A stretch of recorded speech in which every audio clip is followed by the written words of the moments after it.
Ya, Bapak Ibu, berhubung waktu sudah menunjukkan 9.47, mungkin kita bisa melanjutkan ke sesi berikutnya. Ini ya, sesi materi pertama ini akan disampaikan oleh Dr. Arif gitu ya. Beliau ini salah satu staf dosen di Fakultas Kedokteran Hewan yang sangat concern di reproduksi ternak. Saya rasa beliau sangat aktif di lapangan, gitu Dok ya. Karena berhubung masih muda juga Dok ya, pasti harus ke lapangan. Harus ke lapangan. Kemudian ini kalau concernnya ternak potong saja atau ternak pada umumnya, Dokter Arif? Atau ada ternak-ternak kesayangan juga, Dok? Saya nyiapkan untuk ternak potong saja. Enggak, tapi kalau background Dokter Arif sendiri? Oh, saya kalau di S2 saya di sapi, terutama di pembekuan sperma dan IB begitu. Kemudian S3 saya di periogenologi anjing dan babi. Tapi pulang ke Indonesia kembali ke sapi, hewan besar lah gitu. Hewan besar. Hewan Just follow besar. the leader gitu ya. Ya mau gimana lagi. Gak apa, nanti sebisanya akan coba saya membantu, tapi kalau emang nggak Oke. bisa saya simpan dulu, nanti saya WA-kan ke teman saya Oke, yang siap, sudah Dok. biasa di hewan kecil kalau emang ada yang di hewan kecil. Tapi mayoritas peternak kita ini memang yang sapi kok, Dok. Kita Tapi fokuskan ke oh, sapi iya. potong. Jadi nanti ini hewan besar nggak termasuk gajah kan, Dok ya? Ya. Ini. Ya, seperti itu Dok. Kemudian Dokter Arif ini juga sebelumnya sempat mengisi di pelatihan sebelumnya juga, dan saya rasa dari ilmu dari beliau terkait dengan di lapangan, saya rasa akan sangat terkait dengan Bapak Ibu di sini. Jadi jika Bapak Ibu ada yang ingin ditanyakan, nanti sistemnya akan penyampaian materi dari Dr. Arif. Kemudian jika ada yang ingin ditanyakan bisa langsung on mic ataupun via chat, misal di slide tentang prolapsus misal atau yang lainnya, saya kurang paham nanti konten materinya. Nanti bisa langsung saja di on mic, ingin bertanya gitu bisa langsung kita diskusikan secara langsung gitu, Dok ya. Nanti ataupun misal mau disimpan, nanti setelah pemaparan materi baru mau didiskusikan juga bisa, fleksibel Dok ya. Yeah. Karena kalau memang kita masih muda ini biasanya fleksibel, kari kari manut gimana pengennya. Nanti disimpan-simpan malah lupa gitu kan. Iya, jadi monggo Bapak Ibu, kalau saya sedikit jelaskan tentang background peternak yang mengikuti pelatihan ini, Dr. Arif. Jadi Yeah. ada peternak yang memang dia mengembangkan ternaknya secara mandiri. Biasanya ada yang dia di nyambi-nyambi, Dok. Jadi dia ada yang komoditas ternak potong, ada juga yang dia penggemukan, ada yang dia untuk pembibitan gitu. Yeah. Jadi tidak semua fokus di pembibitan gitu, tapi cukup banyak yang kemudian dia di pembibitan dengan skala usaha itu antara beragam juga dari 5 sampai 100 ekor, Dok. Dengan sistem pemeliharaan yang berbeda-beda gitu. Kemudian ada juga peternak yang di sini peserta yang sebagai pendamping kelompok ternak. Jadi memberikan penyuluhan dan juga pendampingan untuk beberapa kelompok ternak yang dia dalam pantauan dinas seperti itu, Dok. Yeah. Oke, mungkin untuk menghemat waktu saya serahkan ke Dr. Arif untuk menyampaikan materi terkait dengan reproduksi sapi ternak potong gitu. Oke, monggo Dr. Arif, terima kasih. Yeah. Terima kasih Mas Hamdani. Saya coba share screen dulu.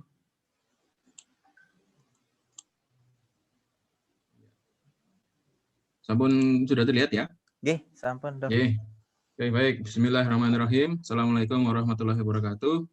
Alhamdulillah, kita pada pagi menjelang siang bisa bertemu di room ini, Zoom acara Indonesia Australia Red Meat Cattle Partnership.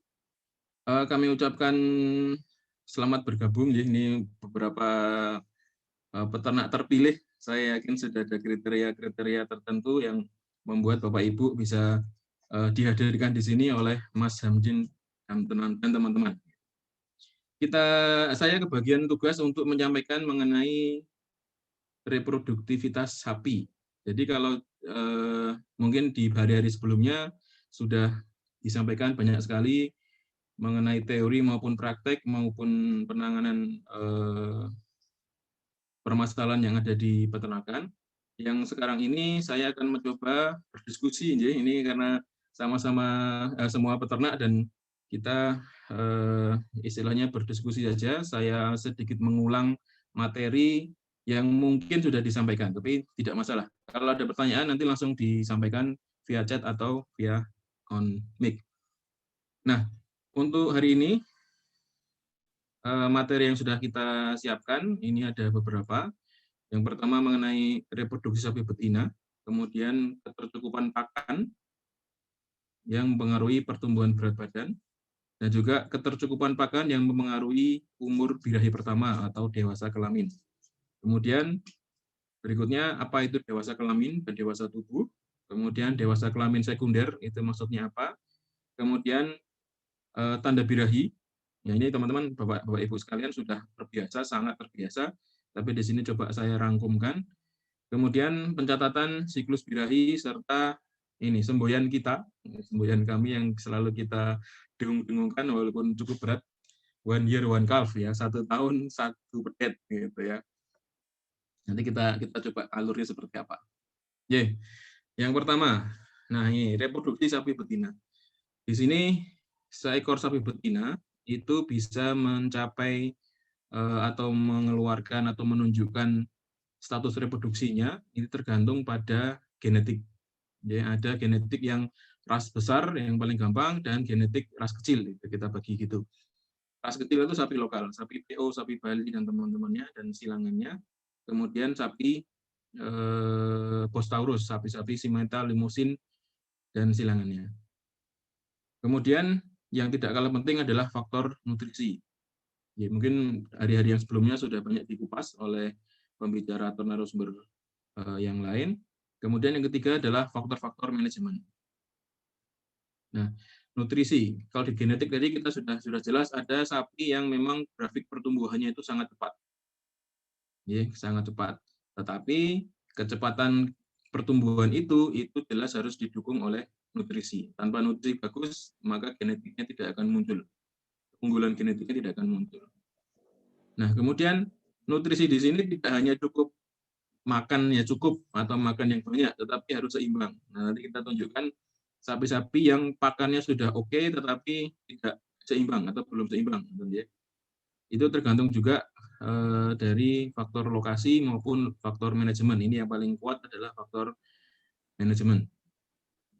Oke, itu awalannya. Kemudian saya singgung sekalian mengenai pubertas atau dewasa kelamin. Nah, dewasa kelamin pada sapi ini pertama kali sapi mengalami estrus atau birahi ya, dan mengalami ovulasi atau pengeluaran sel telur dari ovariumnya. Ya, jadi dewasa kelamin ini artinya dari sisi pubertas mereka sudah bisa menghasilkan atau menunjukkan gejala estrus dengan sempurna dan terjadi ovulasi. Karena di awal-awal biasanya mereka terlihat seperti birahi tapi hanya sebentar hilang lagi. Kemudian nanti bulan berikutnya ada muncul lagi tapi hilang lagi. Itu belum dewasa, itu masih berlatih. Nah, kemudian ini sapi silangan ya, entah itu silangan dengan Simmental, entah silangan dengan Limousin, itu lebih muda. Umurnya lebih muda saat mencapai pubertas dibanding dengan sapi darah lokal, sapi PO, sapi putih, atau sapi Bali. Ya, jadi meskipun dia lebih besar, tetapi karena genetiknya tadi, ya, itu dia lebih cepat untuk mencapai berat badan dewasa kelamin. Nah, kemudian untuk di daerah kita, daerah tropis di Indonesia, itu yang jadi masalah adalah nutrisi. Itu adalah penentu faktor utama yang mempengaruhi pubertas. Jadi kita sampaikan harus cukup dan harus seimbang. Gitu. Nah, ini yang tadi saya singgung dari awal. Kita bisa lihat di grafik ini dulu. Grafik ini. Ini ada titik-titik. Ini adalah grafik dari sapi PO, sapi putih. Kemudian yang garis putus-putus ini adalah grafik pertumbuhan dari sapi PO. Simpo. Dari sapi Simpo. Kemudian yang kotak-kotak putus-putus ini sapi-sapi yang kekurangan pakan. Sementara yang garis dan titik ini adalah berat badan sapi pada saat birahi. Nah, Bapak bisa melihat di sini gambar bentuknya atau grafiknya. Pada sapi-sapi Simpo atau Limpo yang silangan dengan sapi Bos Taurus, itu dia grafiknya lebih terjal. Dengan catatan pakan cukup ya, pakan baik, dia bisa menunjukkan kualitas genetiknya bahwa dia sapi yang cepat tumbuh besar. Nah, sehingga dengan pakan yang cukup, maka bulan ke-12 atau umur setahun itu biasanya sudah ngebani, sudah birahi pertama. Kemudian sementara itu pada sapi PO, grafiknya itu lebih landai. Ya, lebih landai seperti ini, sehingga dengan pakan yang baik dan cukup, maka biasanya 18 bulan atau 1,5 tahun itu baru menunjukkan gejala birahi yang lengkap. Jadi grafik ini yang harus kita pertahankan. Kita pertahankan selama proses perbibitan. Kalau penggemukan mungkin bisa lebih tinggi lagi dengan digenjot dengan pakan-pakan yang seperti disampaikan oleh narasumber yang sebelumnya, bagaimana cara menggenjot berat badan tanpa memperdulikan reproduksinya. Contohnya bisa, kalau untuk penggemukan saja itu biasanya kita bisa tambah, biasanya bisa banyak dilakukan atau banyak diberikan urea, tambahan urea. Tetapi di sisi lain penambahan urea ini faktor atau unsur N-nya ini bisa merusak sistem reproduksi, sehingga kalau betina yang nantinya kepingin itu dijadikan indukan atau dikejar reproduksinya, tidak boleh diberi urea dan turunannya, gitu ya. Ini contohnya. Tapi kalau di hari ini kita akan belajar mengenai reproduksi, sehingga grafik ini adalah grafik untuk pertumbuhan badan dengan mengejar reproduksi. Nah, bagaimana jika nutrisi itu kurang? Nah, ini yang kotak-kotak ini tadi. Kalau nutrisinya itu kurang, maka pertumbuhan berat badannya jadi semakin landai. Ini terjadi di sapi-sapi peternak rakyat di Jogja dan sekitarnya, saya bisa bilang begitu, mungkin Jawa Tengah ya, yang saya pernah ke lapangan dan diajak ke lapangan dan memperhatikan rata-rata 27 bulan ya, di atas 2 tahun itu baru birahi.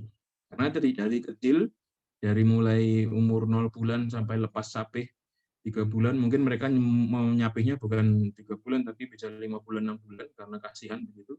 Padahal itu sangat tidak baik untuk status reproduksi induknya. Sementara setelah itu pakannya juga tidak begitu bagus, sehingga pertumbuhannya jadi terlambat. Ini untuk mengejar ketertinggalan cukup berat. Makanya banyak sapi yang dikatakan kunting, kuntet atau kecentret atau yang lain istilahnya. Yang penting sapi itu tidak bisa bertumbuh dengan maksimal. Karena memang ya tadi itu genetiknya tidak bisa memunculkan keunggulannya bisa bertumbuh dengan cepat. Akhirnya efeknya berikutnya adalah birahinya jadi munculnya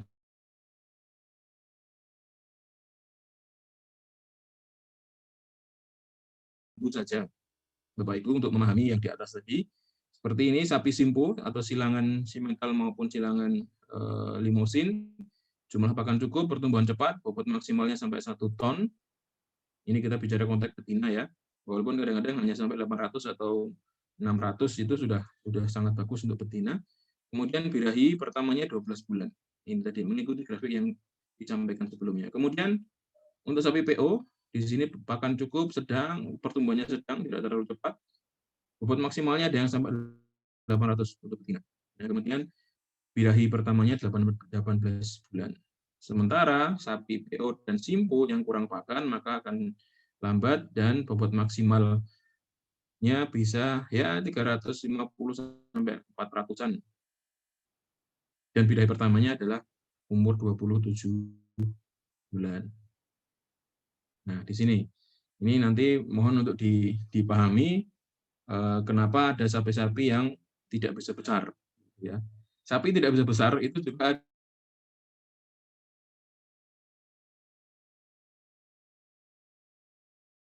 sehat-sehat itu, sapi-sapi yang birahi pertama itu tidak dikawinkan langsung, ditunggu sampai birahi yang ketiga. Harapannya apa? Harapannya supaya dia sudah terbiasa bersiklus 3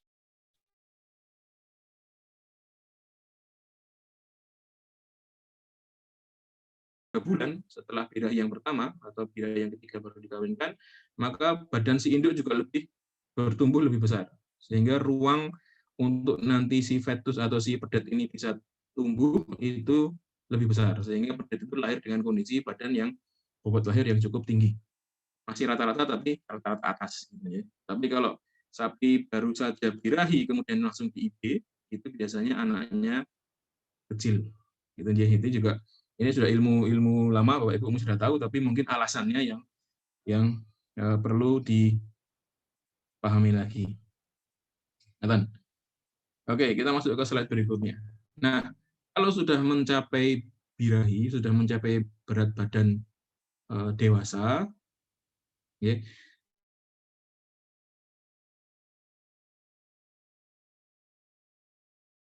melewati batas dewasa tubuhnya sudah dewasa, kemudian baru muncul.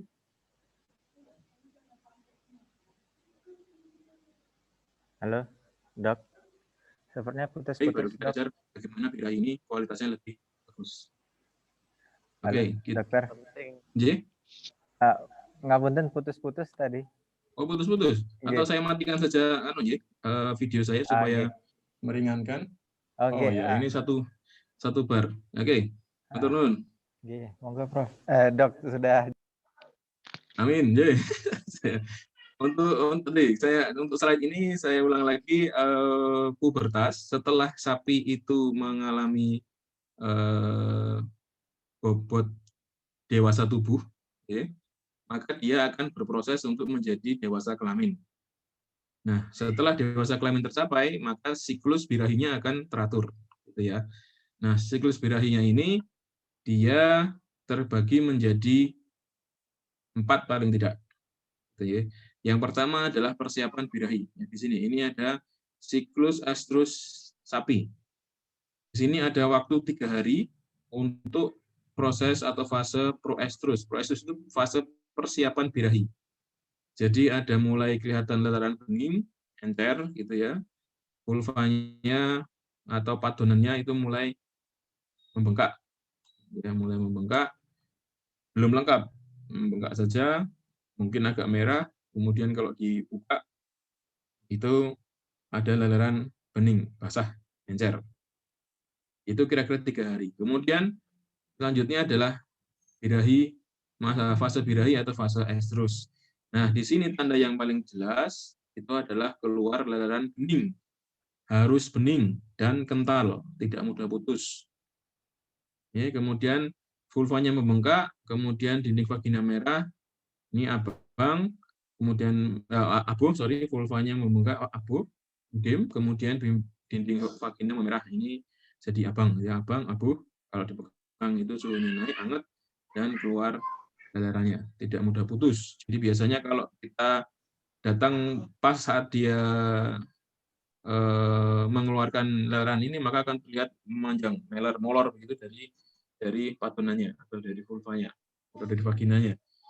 Nah, tapi kalau sudah lewat, maksudnya sudah tadi pagi atau tadi malam, maka pagi hari waktu kita memberi makan itu tinggal kotoran atau bekas-bekasnya di pantat kanan kiri. Yaitu artinya sudah sekian jam sebelumnya. Nah, ini nanti berpengaruh pada kapan kita harus mengundang inseminator. supaya kebuntingannya itu bisa diharapkan lebih tinggi keberhasilannya. Kita perhatikan ini fase estrus, keluarnya cairan atau leleran bening, bukan cairan ya, leleran bening kental, pulvanya merah, biasanya ngemuh, bengak-bengok begitu. Nah, kemudian itu hanya 1 hari, ya tepatnya 10-12 jam. Kemudian pasca birahi atau fase berikutnya adalah met-estrus atau pasca birahi. Ini hanya 2 hari. Lelerannya berkurang. Yang kental ini sudah tidak keluar lagi, hanya tinggal basah saja.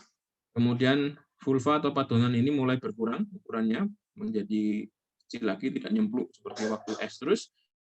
Kemudian kemerahan dindingnya juga berkurang waktu dibuka vulvanya, ya vulvanya dibuka itu dindingnya tidak terlalu merah lagi. Nanti merah seperti apa nanti kita lihat gambarnya. Kemudian tidak birahi, dinding vagina kecil, kering dan pucat. Vulva kembali ke ukuran normal. Nah, ini yang nomor 5, ini ada perdarahan setelah IB. Di beberapa sapi atau peternak itu pernah sering melaporkan kepada kami bahwa sapinya setelah di IB itu berdarah, mengeluarkan perdarahan. Itu hal yang biasa sebenarnya, tidak ada masalah. Terjadi pada 5% akseptor KB. Jadi kalau ada 100 sapi yang di IB, ada 5 ekor yang mengeluarkan perdarahan met-estrus. Perdarahan pasca birahi. Tidak ada masalah. Dan dari hasil penelitian dari teman-teman di Bogor, itu dengan perdarahan itu angka kebuntingannya meningkat. Jadi tidak ada masalah, justru malah jadi bisa menjadi indikasi bahwa memang betul-betul terjadi birahi, estrus, dan terjadi met-estrus, sehingga itu ada perdarahannya. Itu jelas pasti terjadi ovulasi. Oke, nanti kalau yang pernah punya pengalaman itu hanya 5%. Kita lanjut slide berikutnya. Nah, ini gambarnya. Jadi di sapi-sapi kita, kebetulan sapi putih, sapi PO, bengkaknya tidak terlalu ya, masih ada lipatan-lipatan, kemudian permukaannya basah begitu, tapi dindingnya merah. Merah seperti ini sudah merah untuk sapi. Kalau Bapak Ibu pernah ada yang punya anjing, ada yang pernah birahi kemudian iseng dibuka, itu bisa merah betul, merah menyala, merah darah. Tapi untuk sapi ini sudah warna seperti ini sudah merah. Oke, kemudian ini juga ini birahi sapinya, ini masih ada, ini ada lelerannya, tapi bengkaknya itu tidak terlalu kelihatan. Kenapa bisa begini? Karena tadi pakannya mungkin cukup tapi kurang seimbang. Seimbang di sini maksudnya adalah vitamin dan mineralnya. Jadi tidak salah kalau setiap hari atau seminggu sekali atau seminggu 2 kali bisa diberi mineral atau bisa disiapkan blok mineral, bisa digantung di pojok kandang sehingga dia akan menjilati. Nah, supaya ini asupan pakannya atau asupan nutrisinya itu seimbang, sehingga semua gejala birahi itu bisa muncul. Nah, sementara yang di foto ini masih terlihat berkerut-kerut, tetapi lelerannya bagus. Kita lanjut. Nah, ini apalagi? Ini sapi putih sering begini. Vulvanya tidak atau vaginanya atau padonannya tidak begitu bengkak, ya, malah kelihatan lewek begitu, tetapi lelerannya bagus sekali. Nah, ini yang disebut leleran birahi. Leleran yang kental, bening, dan tidak mudah putus, gitu ya. Ini kalau baru saja dia keluar, gitu ya. Atau kalau sudah terlewat, kita datang ini birahinya sudah lewat, tanda birahinya sudah lewat, dia sudah meninggalkan bekas di kanan kirinya. Nah, kalau Bapak Ibu ketemu sapi yang seperti ini saat dia puncak estrus, puncak birahi, maka hitungannya adalah 10-12 jam setelah ini.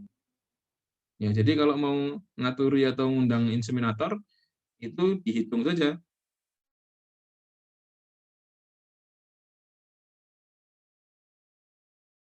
Sepuluh jam berikutnya, kira-kira jam 16, jam 4, gitu ya. Internet saya nggak stabil. Iya, Oke, Dok.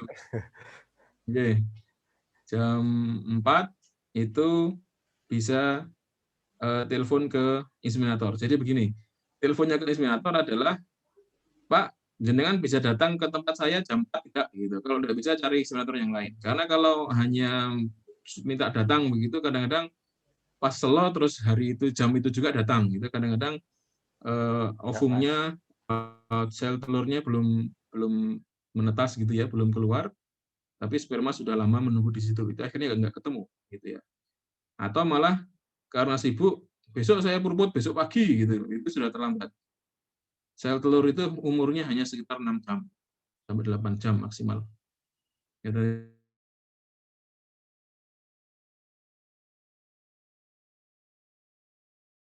Bapak Ibu yang menentukan, karena yang tahu sapinya adalah Bapak Ibu sekalian.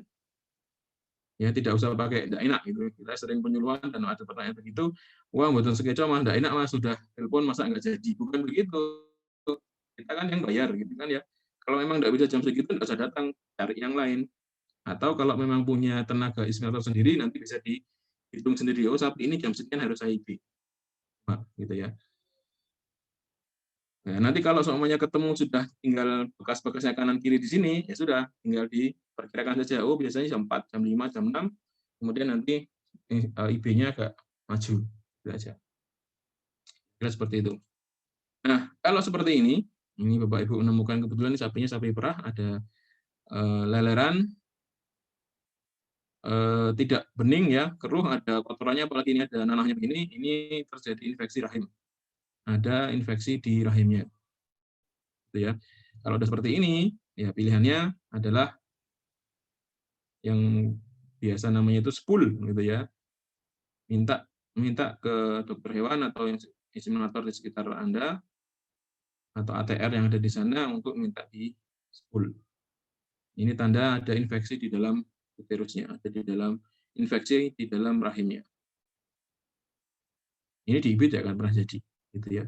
Apalagi sudah seperti ini. Nah, ini yang keluar tidak hanya leleran bening tapi putih, nanah, berbau. Nah, ini Bapak Ibu bisa melihat dari sini, dari vulva ya kita sebut di sini vulva atau patonan itu berkerut-kerut ya, berkerut-kerut kuat sekali, kemudian sisi belakangnya ini jendir ke belakang. Itu tanda dia di bawah kalau sisi hormon progesteron ya, ada hormon yang membuat sapi ini seperti bunting. Jadi sapinya itu klimis, agak tebal dagingnya, ototnya begitu, rambutnya rata, kemudian mengkilat, tapi nggak bunting, gitu ya.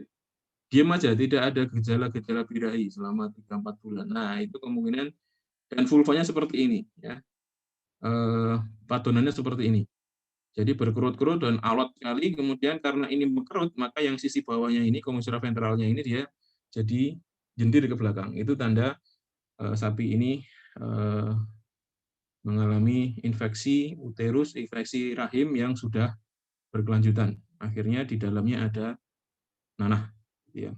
Ini pas jerum, pas tiduran atau rebahan, kemudian dia tertekan uterusnya atau rahimnya, maka mengeluarkan cairan nanah ini. Bentuknya seperti itu ya. Ini tanda khas ada kelainan pada uritannya. Nah, kemudian kalau yang ini adalah bentuk vulva sapi bunting.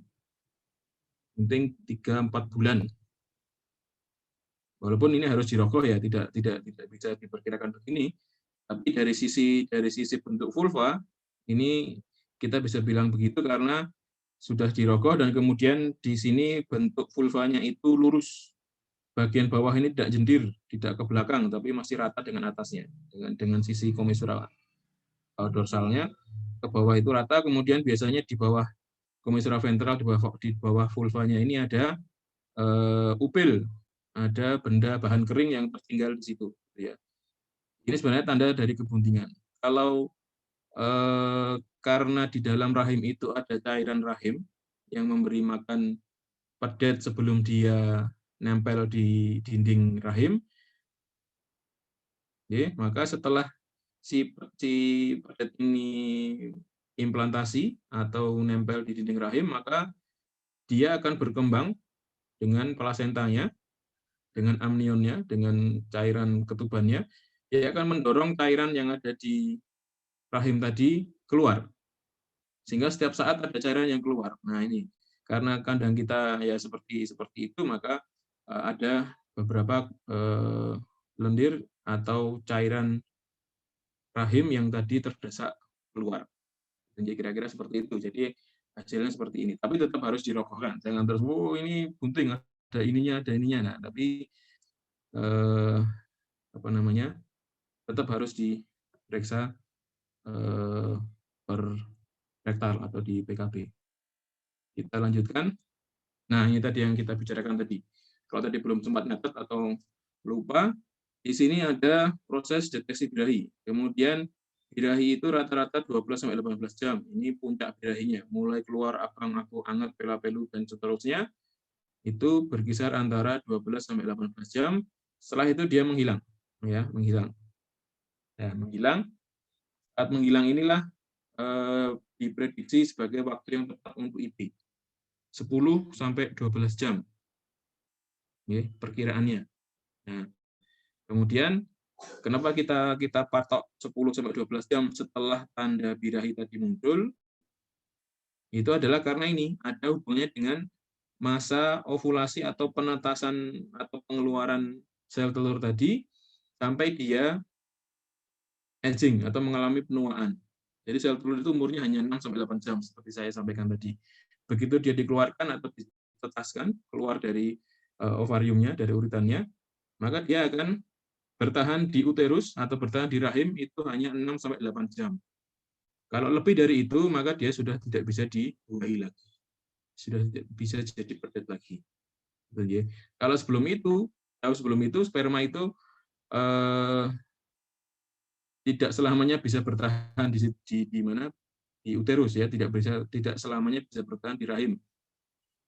Nah, oleh karena itu kita pertemukan waktu IB dengan waktu ovulasi ini kira-kira 10-12 jam setelah deteksi birahi pertama. Kemudian, nah karena kenapa tidak kita paskan waktunya sampai di akhir, karena tadi sel telurnya itu cepat menjadi tua karena hanya 6-8 jam, dan ada keperluan waktu 0-6 jam untuk sperma ini berkapasitasi. Kapasitasi ini artinya sperma itu siap membuahi.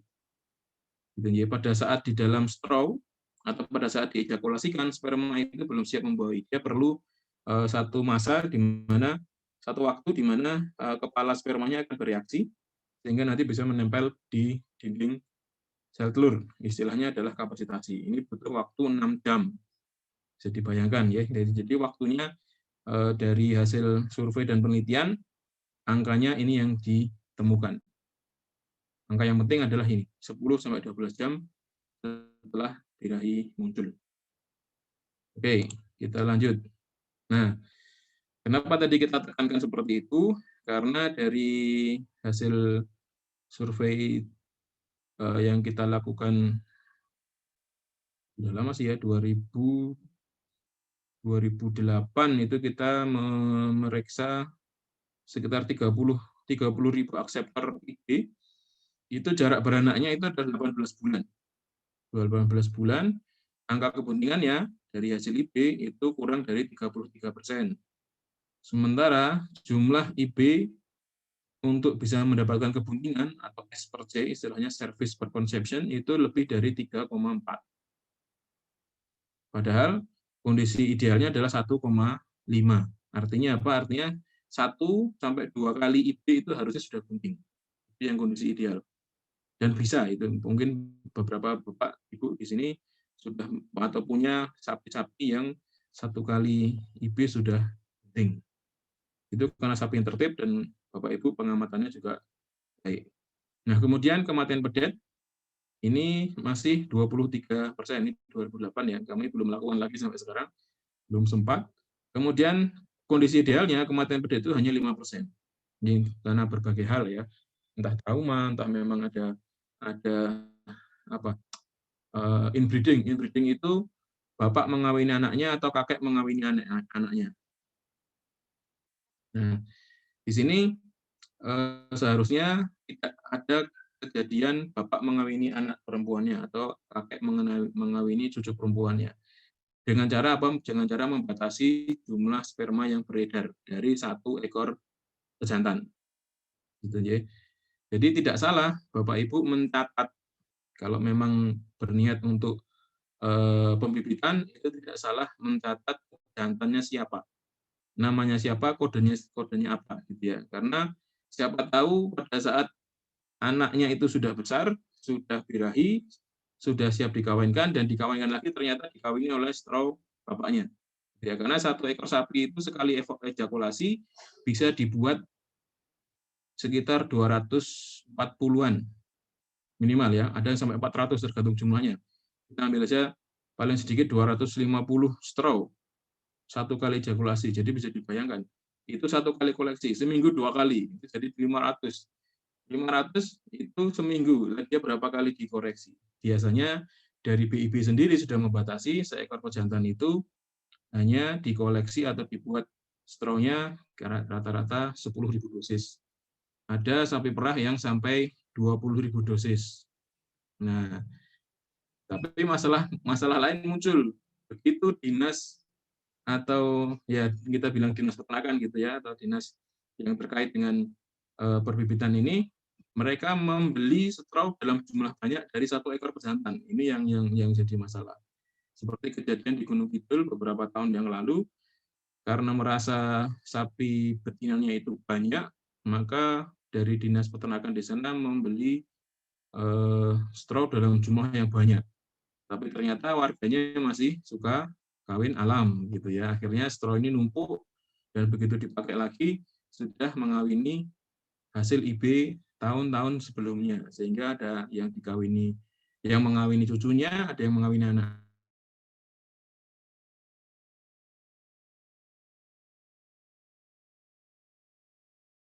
Ada yang mukanya seperti manusia, itu sebenarnya bukan fenomena, tapi itu adalah hasil dari inbreeding.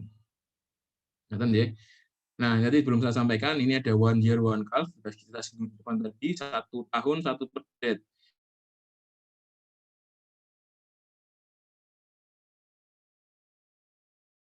Untuk bunting, kemudian 3 bulan untuk involusi dan persiapan birahi berikutnya, termasuk juga menyusui.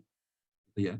Jadi pedet itu hanya idealnya itu 3 bulan itu sudah berani disapih. Gitu ya. Nanti Bapak Ibu bisa curhat, maksud bisa cerita kalau di lokasi masing-masing mereka berapa bulan rata-rata pedet itu disapih. Nah, kondisi lapangannya ternyata jarak beranak itu 18 bulan karena nyapih pedetnya usia 4 sampai 5 bulan.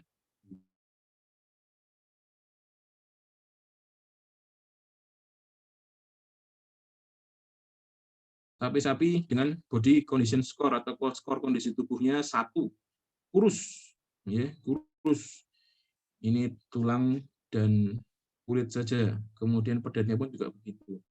Ini gambar bukan milik peternak ya, ini kebetulan adalah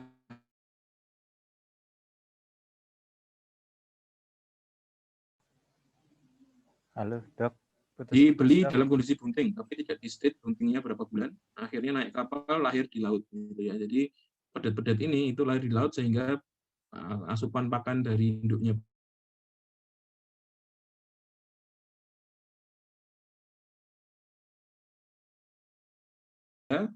bukan sampai di Jawa, Cilacap kalau tidak salah ini, ya kondisinya seperti ini. Ini adalah kandang karantinanya.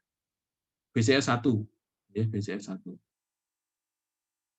Kemudian ini ada yang BCS juga masih jelek, tapi masih oke lah, masih 2 atau mungkin ya rata-rata 2 seperti ini. Itu sapi induknya adalah Simpo, kemudian anaknya Brahman umur 3 bulan, gitu ya. Induknya sudah seperti ini, sudah kelihatan kurus. Ini kalau diteruskan, maka pedet ini akan semakin banyak minumnya, ya semakin sering menyusu, jumlahnya makin banyak, maka induknya ini makin kecil, makin kurus. Nah, makin kurus. Efeknya apa? Efek kurus ini, nanti saya terangkan juga di belakang, efek kurus ini akan mengganggu kualitas dari oositnya, atau malah membuat birahinya itu berhenti. Karena bahan bakarnya kurang, gitu ya. Jadi kita harus memperbaiki dulu, kasih makan yang baik.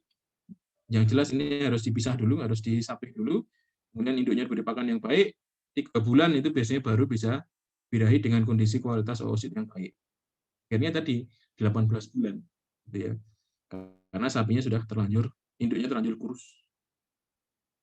Nah, tadi disarankan 3 bulan mestinya sudah bisa disapih. Walaupun banyak juga yang protes gitu ya, wah nanti eman-eman pedetnya Mas, nanti pedetnya jadi kecendet atau di gunting atau yang lain sebagainya. Tapi sebenarnya ada cara eh, ada cara kuncinya ada di proses penyapihannya. Oke. Nah, ini juga gambaran sapi putih ya. Kita bilang Brahman juga boleh lah, ini Brahman cross. Kemudian di sini sudah mulai beranak. Nah, ini masih sekitar 2 bulan. Nah, ini yang kita maksud tadi. Target terpenting, ya ini target terpenting, ini adalah kondisi tubuh sapi betina atau indukan saat melahirkan itu BCS-nya 3. Ya. Tadi kita sudah lihat BCS yang 1, ya, seperti tadi itu semua tulangnya kelihatan. Kemudian ada BCS buruk itu sekitar 2, 2,5. Kemudian yang bagus adalah 3. 3 atau 3,5 ya. Itu kira-kira hanya 2 atau 3 tulang rusuknya yang kelihatan. Ya, 2 atau 3 tulang rusuk kelihatan, kemudian ini tuberkloksenya atau tulang yang ada di kanan kiri ekor ini membulat ya, tidak kelihatan bentuk tulangnya, tapi membulat. Nah, ini sudah mulai kelihatan bentuk tulangnya. Ini sangat jelas tulangnya bentuknya. Ya, ini terlalu kurus. Nah, itu kondisi yang kita kejar, yang kita pertahankan. Jangan sampai induk di bawah 3. Di bawah 3 mungkin masih bisa birahi. Saya pernah diprotes, sapi saya itu kurus kering tapi birahi terus dan bisa beranak sekali terus, ya tidak apa-apa. Anda beruntung dapat sapi yang sakti. Kenapa saya bilang sakti? Karena dengan kondisi seperti itu bisa melahirkan. Umumnya sapi kurus itu kalau melahirkan atau bunting tua ambruk, gitu ya. Ambruk itu nambah kerjaan lagi. Punya tinggi untuk dia sampai mati, gitu ya. Sehingga dipertahankan tetap kondisi 3. Nah, caranya bagaimana? Caranya tadi suplementasi, diberi pakan yang bagus, kemudian mengurangi pengeluaran energi, gitu ya. Menguranginya dengan cara penyapihan, gitu kan? Ke penyapihan. Nanti kalau memang sudah disapih, bisa dilakukan penyerentakan birahi bersama-sama, dicuci untuk bisa birahi bersama-sama, sehingga bisa dikawinkan bersama. Nanti waktu lahirnya juga akan sama, waktu menjualnya juga akan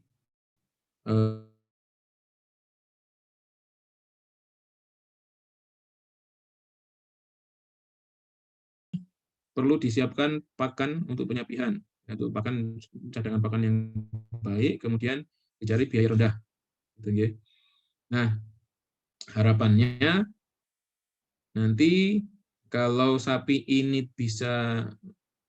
indukan ini bisa dipertahankan BCS-nya 3, maka dia akan birahi kembali pada hari ke-85 setelah melahirkan. Gitu ya. Jadi setelah melahirkan, uterus atau rahim itu kan jadi lebar. Kemudian perlu waktu sekitar 20 hari untuk dia kembali ke kondisi awal, ukuran semula. Kemudian dia baru bersiklus. Ya, siklus pertama 21 hari kita bilang begitu. Jadi 20 tambah 20 itu rata-rata jumlahnya 41. Dengan 3 hari proses pembersihan uterus, termasuk ada infeksi ringan atau yang lain, itu biasanya sudah sampai 45 hari. 45 hari itu birahi pertama. Setelah yang bagus ya, kemudian nanti biasanya tambah 21 hari lagi, sekitar 60-an, itu bisa dikawinkan. Begitu ya. Nah, di sini kita tuliskan 85 hari setelah melahirkan itu harus sudah kembali. Kalau lebih dari ini, maka kita sebut sebagai perpanjangan days open. Gitu ya. Jadi kita sebenarnya mengalami kerugian. Ya. Nah, Nanti jika memang bisa tercapai penyerentakan birahi lahirnya juga hampir bersamaan, maka pemasaran akan baik, manajemen juga akan dipaksa untuk baik karena kondisinya sama semua, lebih mudah untuk dikontrol.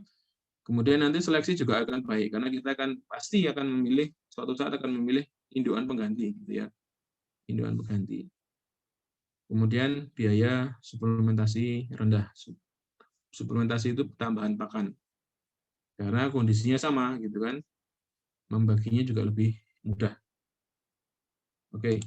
Kemudian ini kemungkinan slide saya yang terakhir. Nanti kita lanjutkan dengan diskusi. Yang pertama adalah ini, hubungan kondisi tubuh dengan reproduksi. Tadi kita sampaikan, kita tekankan bahwa kondisi induk harus BCS 3. Ya, harus BCS 3. Di sini biasanya setelah melahirkan itu ada proses menyusui sampai dengan menyapih. Nah, pada proses itu maka sapi ini mengalami peningkatan kebutuhan nutrisi. Nah, sementara banyak manajemen atau banyak peternak yang memberikan pakan seperti sapi biasa, gitu ya, seperti sapi yang tidak bunting, seperti sapi yang tidak menyusui, sehingga dia mengalami kekurangan pakan. Maka karena ada kekurangan pakan ini, maka ada gangguan di sini. Macam-macam ini, gangguan ovariumnya, gangguan uritannya, kemudian birahinya itu tidak kelihatan, atau silent heat, silent estrus, kemudian birahinya pendek, gitu ya. Jadi biasanya birahi itu bisa sampai 10-12 jam, tapi ternyata itu hanya 3 jam, 4 jam hilang, gitu, sudah tidak kelihatan lagi. Atau gagal fertilisasi. Gagal fungsi korpus luteum. Korpus luteum ini yang untuk mempertahankan kepentingan.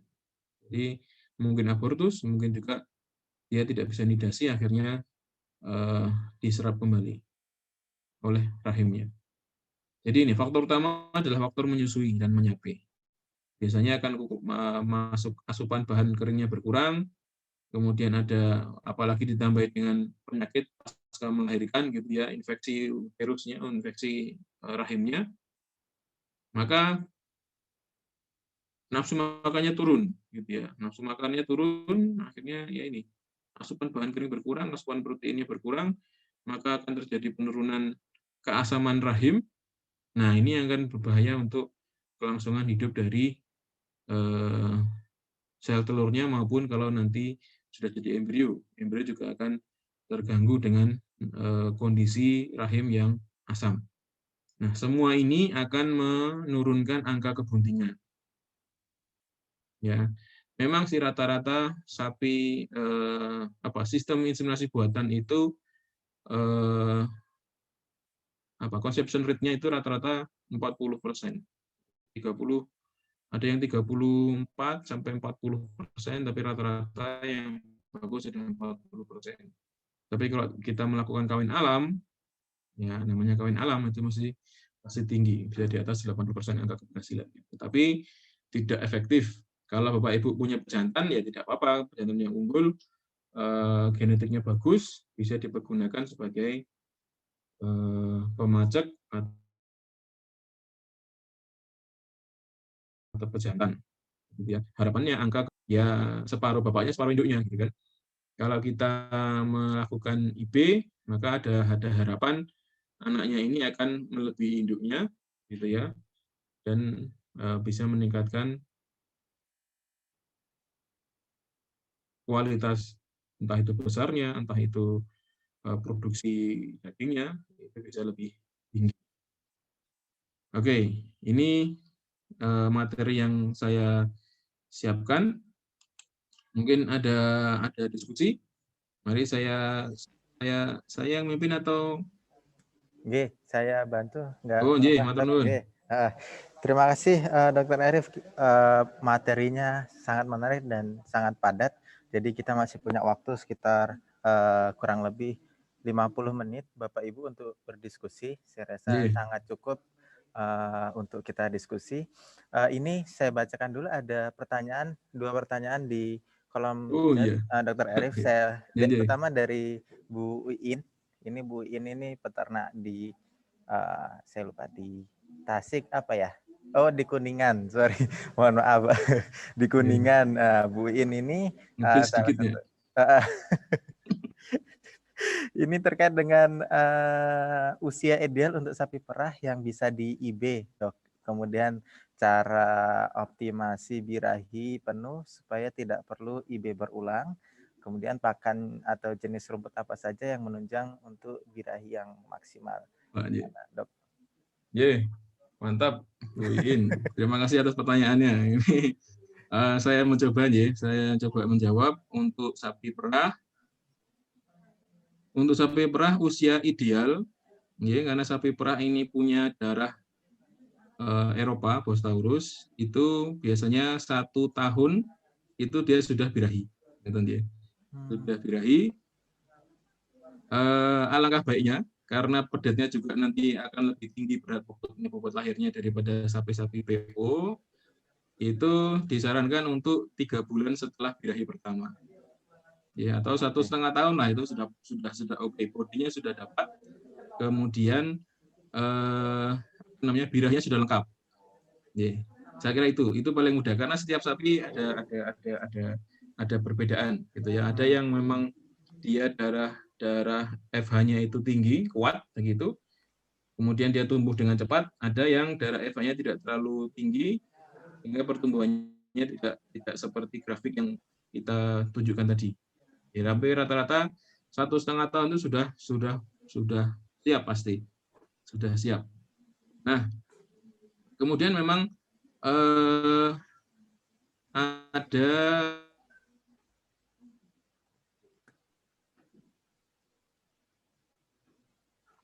panjang. Sehingga nanti dengan kondisi badan yang panjang ini dia punya ruang yang cukup. Dok, ngapunten, putus-putus. Dokter Arif.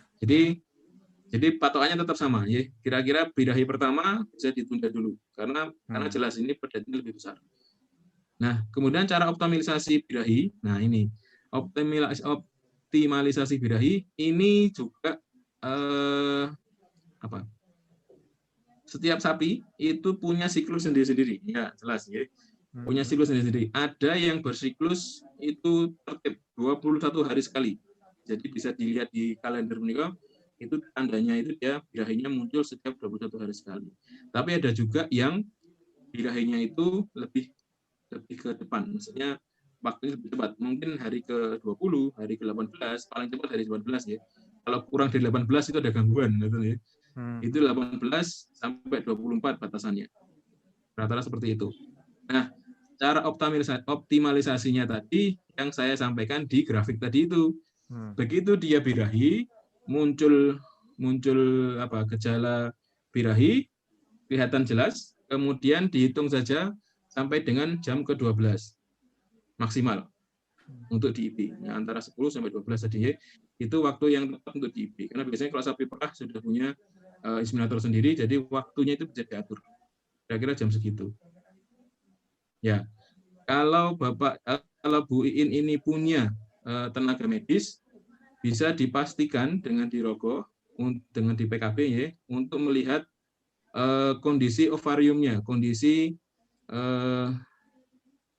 ya uritannya atau ovariumnya. Kalau dia sudah ovulasi, artinya itu waktu yang tepat untuk bisa melakukan, setelah itu tanda ovulasi itu adalah waktu yang tepat untuk melakukan IB. Jadi kalau di rokok ternyata sudah ada lubangnya, gitu, maksudnya telur tadi sudah menetas, sudah dikeluarkan, itu ada bekas lubang di situ. Kalau medis mestinya sudah tahu, itu waktu yang paling tepat. Itu sel telur sudah keluar. Tetapi kalau itu tidak bisa dilakukan, ibu bisa berpedoman tadi 10 sampai 12 jam. Nah, ini untuk sapi perah, karena sapi perah umumnya tertib, ya. Yang kadang tidak tertib itu sapi simental. Ya, simental itu kadang-kadang ada yang 4 hari birahi, gitu, mengganggu. Tapi kalau sapi perah, saya kira dia lebih tertib. Nah, kalau birahinya kurang dari 18 hari, nah itu perlu diperhatikan lagi karena kemungkinan ada gangguan. Oke, kemudian berikutnya adalah nah, kalau memang Ibu mau melakukan metode yang lain, optimalisasi dengan double IB ya, double dosis. Double dosis. Kalau memang ingin melakukan double dosis, yang kami sarankan adalah diberi jarak 12 jam. Gampang ya. Jadi birahi pagi, kemudian sore di IB, besok paginya di IB lagi. Jadi bukan 2 dosis dimasukkan di hari yang sama, bukan di waktu yang sama, tapi dimasukkan di 12 jam setelah IB yang pertama tadi. Itu mengatasi kalau memang ada keterlambatan ovulasi. Ya, sapi perah biasanya itu di atas 15 liter itu biasanya bermasalah untuk sapi-sapi Indonesia. Kecuali punya memang pakan luar biasa, itu bagus gitu, mungkin sampai 25 liter per hari itu masih bertahan. Tapi kalau untuk peternakan rakyat 15 liter itu harus hati-hati, biasanya itu bisa bermasalah. Makin curiga dok ya malahan. Nah, ini kok jadi ada 2 ya ketinggian. Ketinggian. Ya, nanti saya yakin kalau tempat Bu ini sudah lebih baik lah daripada sapi perah yang punya rakyat. Nah, kemudian untuk pakan dan jenis rumput apa saja? Ini semua jenis pakan rumput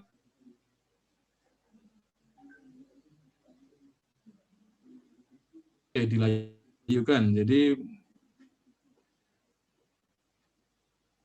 Halo dok, putus-putus. itu jangan langsung diberikan, tapi Halo dok, tadi sampai pakan jenis rumput, baru sampai situ tadi dok, kemudian putus-putus. sampai di mana? Pakan jenis rumput, bla bla bla, itu hilang, kemudian baru nyambung lagi setelah dilayukan. Nah itu dok, apa yang dilayukan? Nah ini yang tadi misal.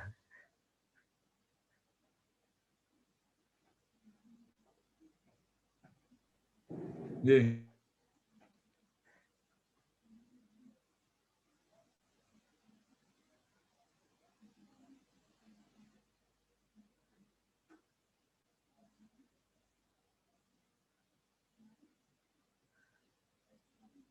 Halo, Dokter Arif. Kayaknya keluar ya, Dokter Arif. Putus ya, Dokter Arif. Oke. Oke, Bapak Ibu mohon bersabar. Kayaknya Dokter Arif sinyalnya rada gangguan ini. Untuk pertanyaan-pertanyaan bisa ditampung di kolom chat.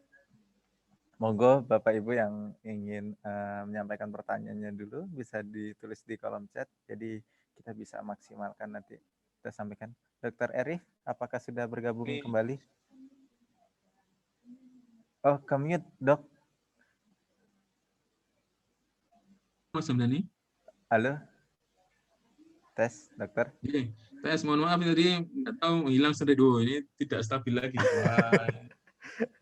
Ya ini sudah mulai jelas ini dok, monggo disambung kembali. Ya biasanya ya masih di kota tapi mungkin kelompatan di rumah saya jadi tahu ini.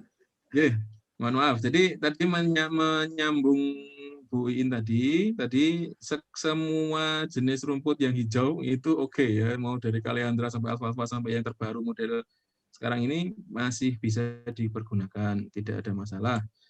Hanya yang perlu diperhatikan tadi waktu ngaritnya dan waktu pemberiannya itu harus diperhatikan supaya tidak bermasalah. Saya kira seperti itu. Kemudian begitu dulu untuk Bu Iin. Mungkin yang lain chat saya hilang Mas. Oke, minta tolong dibacakan. Saya bacakan. Tadi terkait yang Bu Iin ada yang mau ditanyakan lagi? Monggo. Dokter Arif.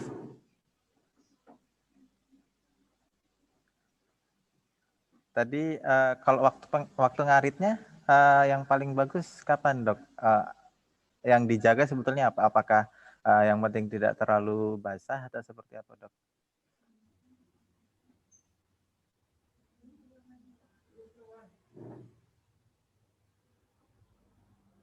Bu In hilang. Oh, sebenarnya Bu In juga kendala sinyal, Dok. Jam 7 di atasnya, jam 7, jam 8 itu masih oke. Karena kalau embunnya masih ada, nanti ada risiko yang lain lagi. Resikonya lebih, oke Dok. Terima kasih. Yang perlu dijaga berarti saya tangkap sih tadi itu katanya rambutnya itu harus dirayu. halo Bu Iin.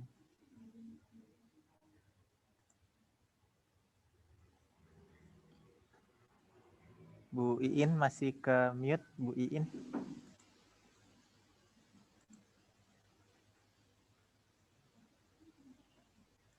Halo. Oke, mungkin Bu Iin nanti jika ada Pak. Izin bertanya, Dok.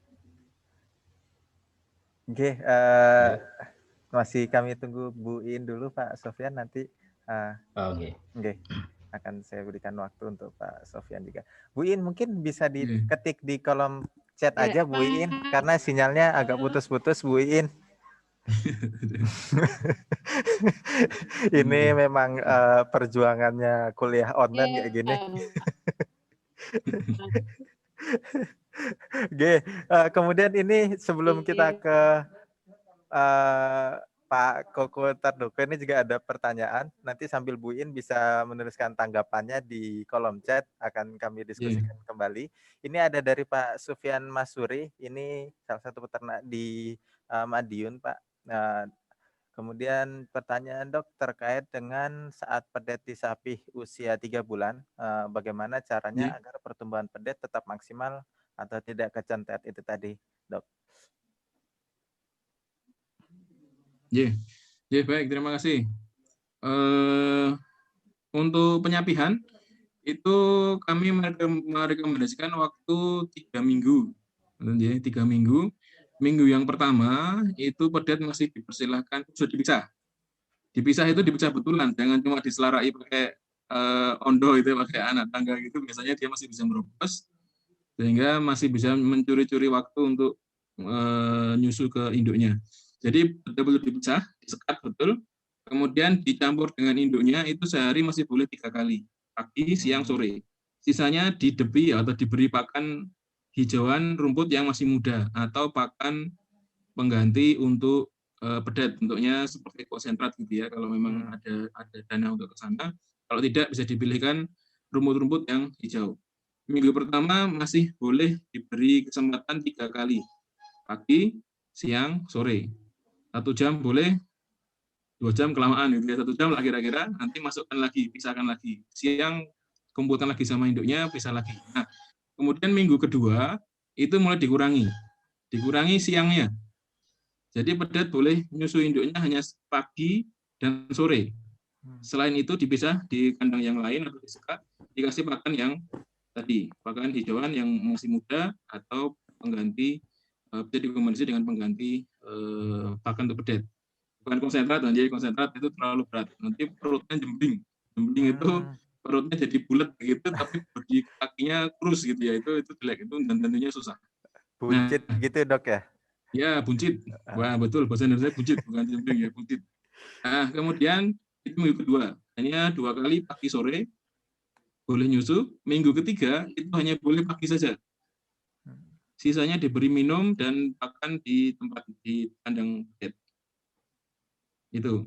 Nah, sering gagal itu kan tadi karena hanya disekat pakai bambu, pakai kayu, 1-2 lembar saja, 1-2 batang saja. Si pedetnya masih bisa, kepalanya masih masuk ke induknya. Kadang induknya juga mepet ke sana sehingga si pedet juga bisa nyusu lagi. Itu yang sering mengganggu proses, gitu ya. Nah, itu 3 minggu waktunya. Jadi masih boleh 3 kali, kemudian minggu kedua hanya 2 kali, pagi sore, kemudian yang minggu ketiga itu pagi saja. Setelah itu sampun, sudah dia akan terangsang untuk bisa makan rumput dan air yang sudah kita siapkan. Kira-kira begitu. Oke, berarti program 3 minggu Dokter Arif ya? Ya, saya lebih prefer itu, 3 minggu lebih. Oke, siap. Ya.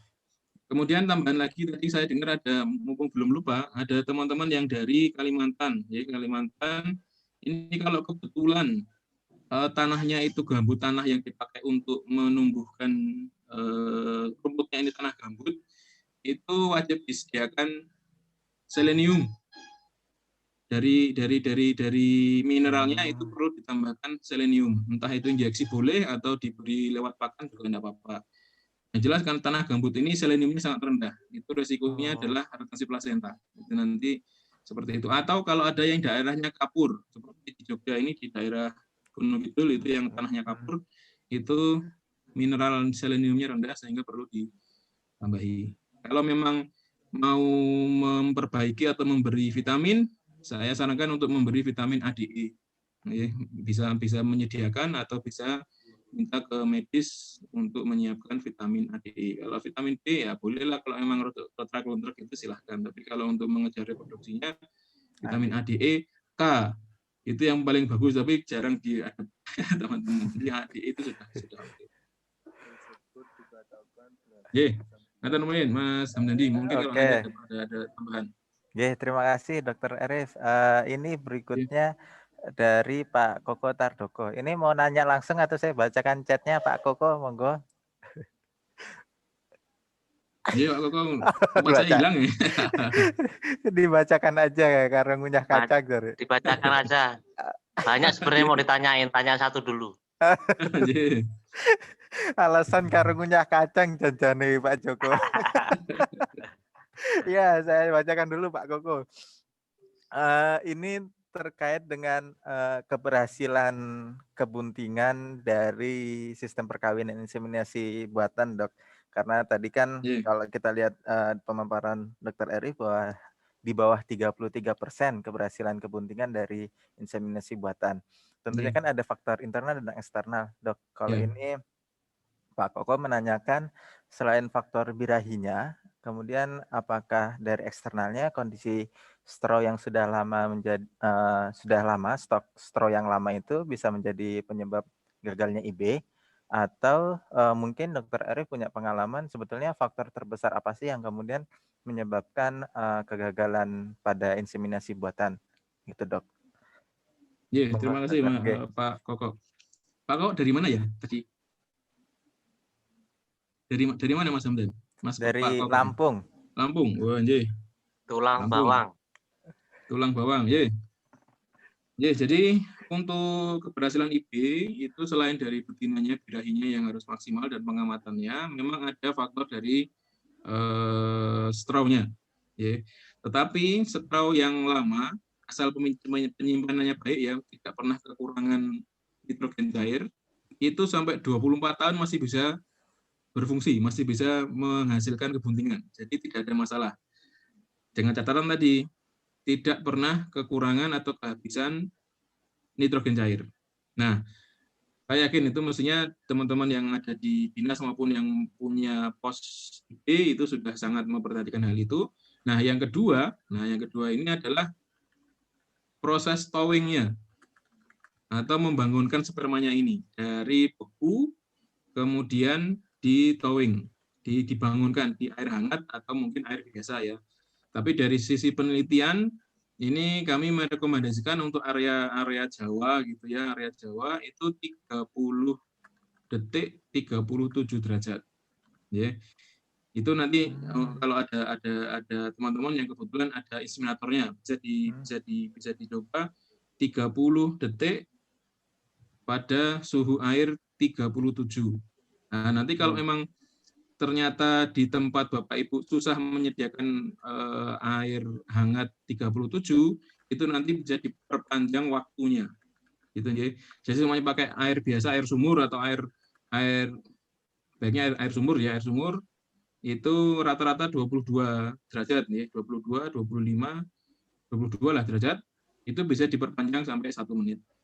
Nah, dan kemudian harus dilap dengan bersih, pastikan tidak ada air di straw-nya itu. Kemudian baru diibaikan. Nah, ini yang sering saya lihat dengan mata kepala saya sendiri, itu pas saya di kandang, ada inseminator datang.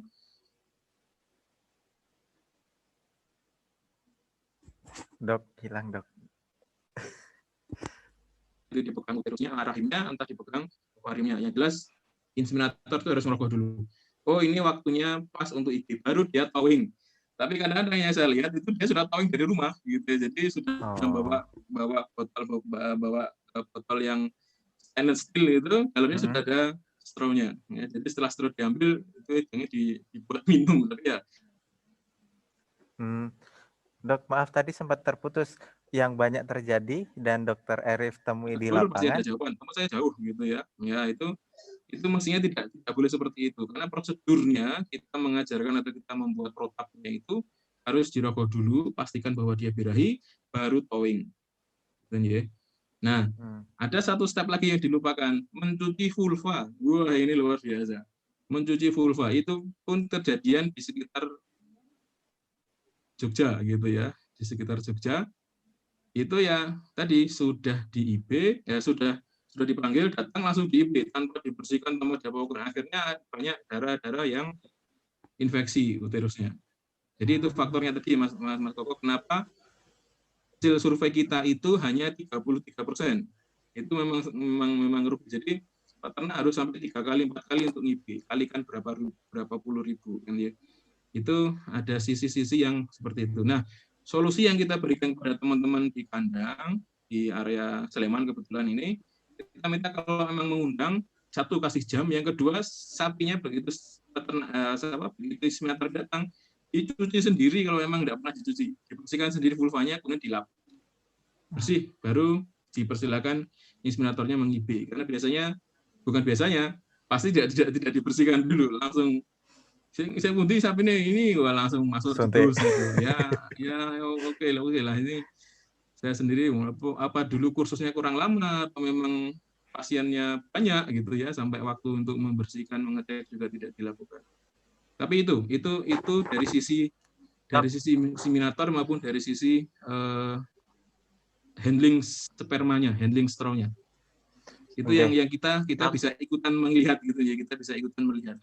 Tidak perlu bilang, wow, inseminatornya kurang daging, enggak lah, itu dia sudah dapat ijazah, apalagi kalau nanti sudah berpengalaman itu sudah bukan faktor, tapi tadi kebiasaan, gampang gitu loh, kadang-kadang menjadi masalah, akhirnya gagal, harus ngulang lagi gitu kan. Kalau ngulang lagi oke.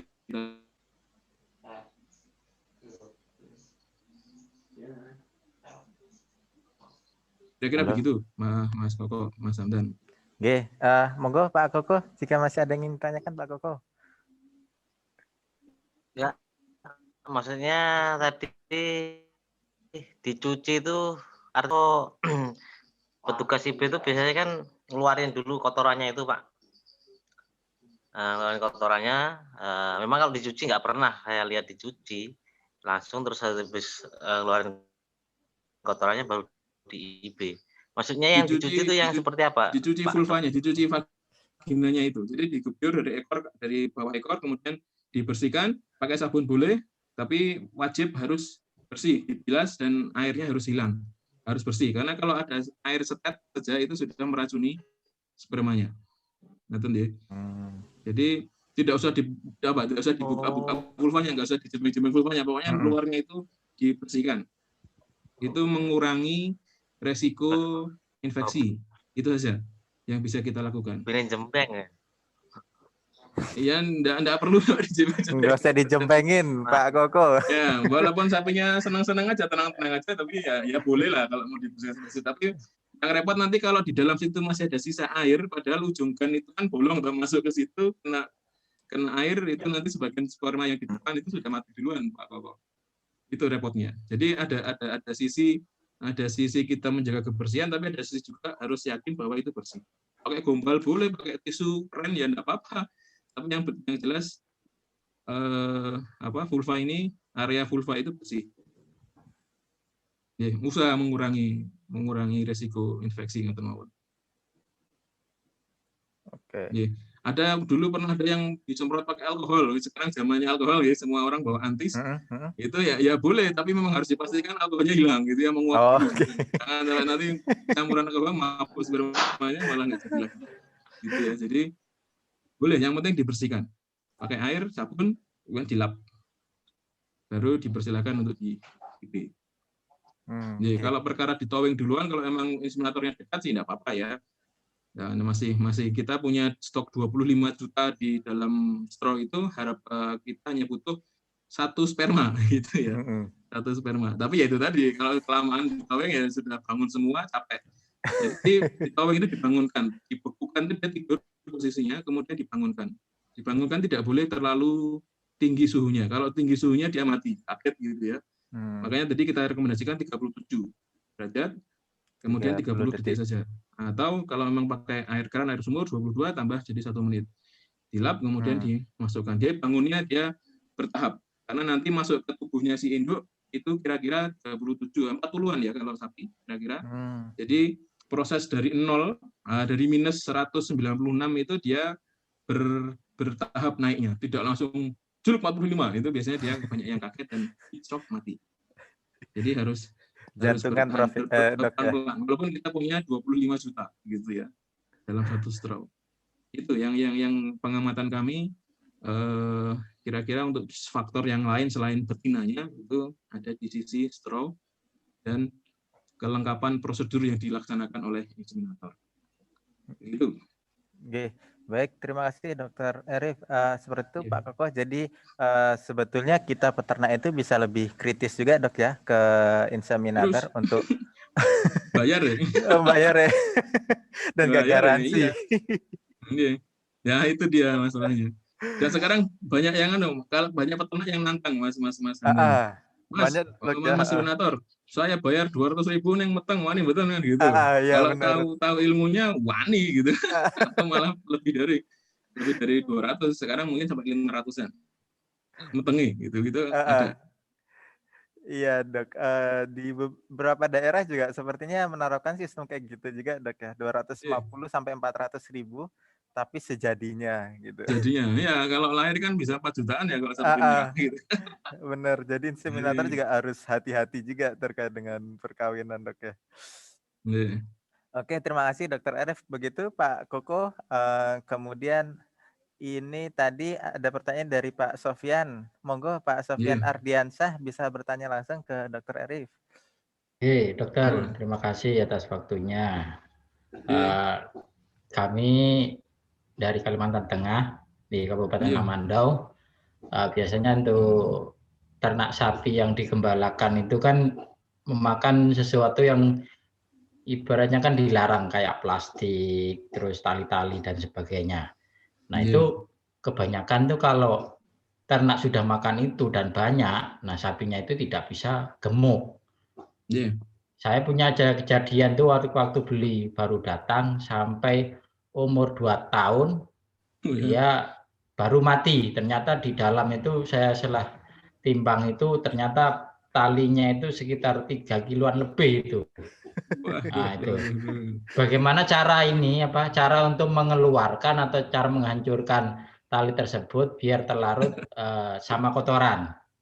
Nah terus yang kedua, saya mau tanya juga bagaimana caranya menggemukkan sapi yang sudah tua. Jadi kadang itu kan kalau sapi yang sudah tua ini susah untuk penambahan bobot badannya itu kan agak susah.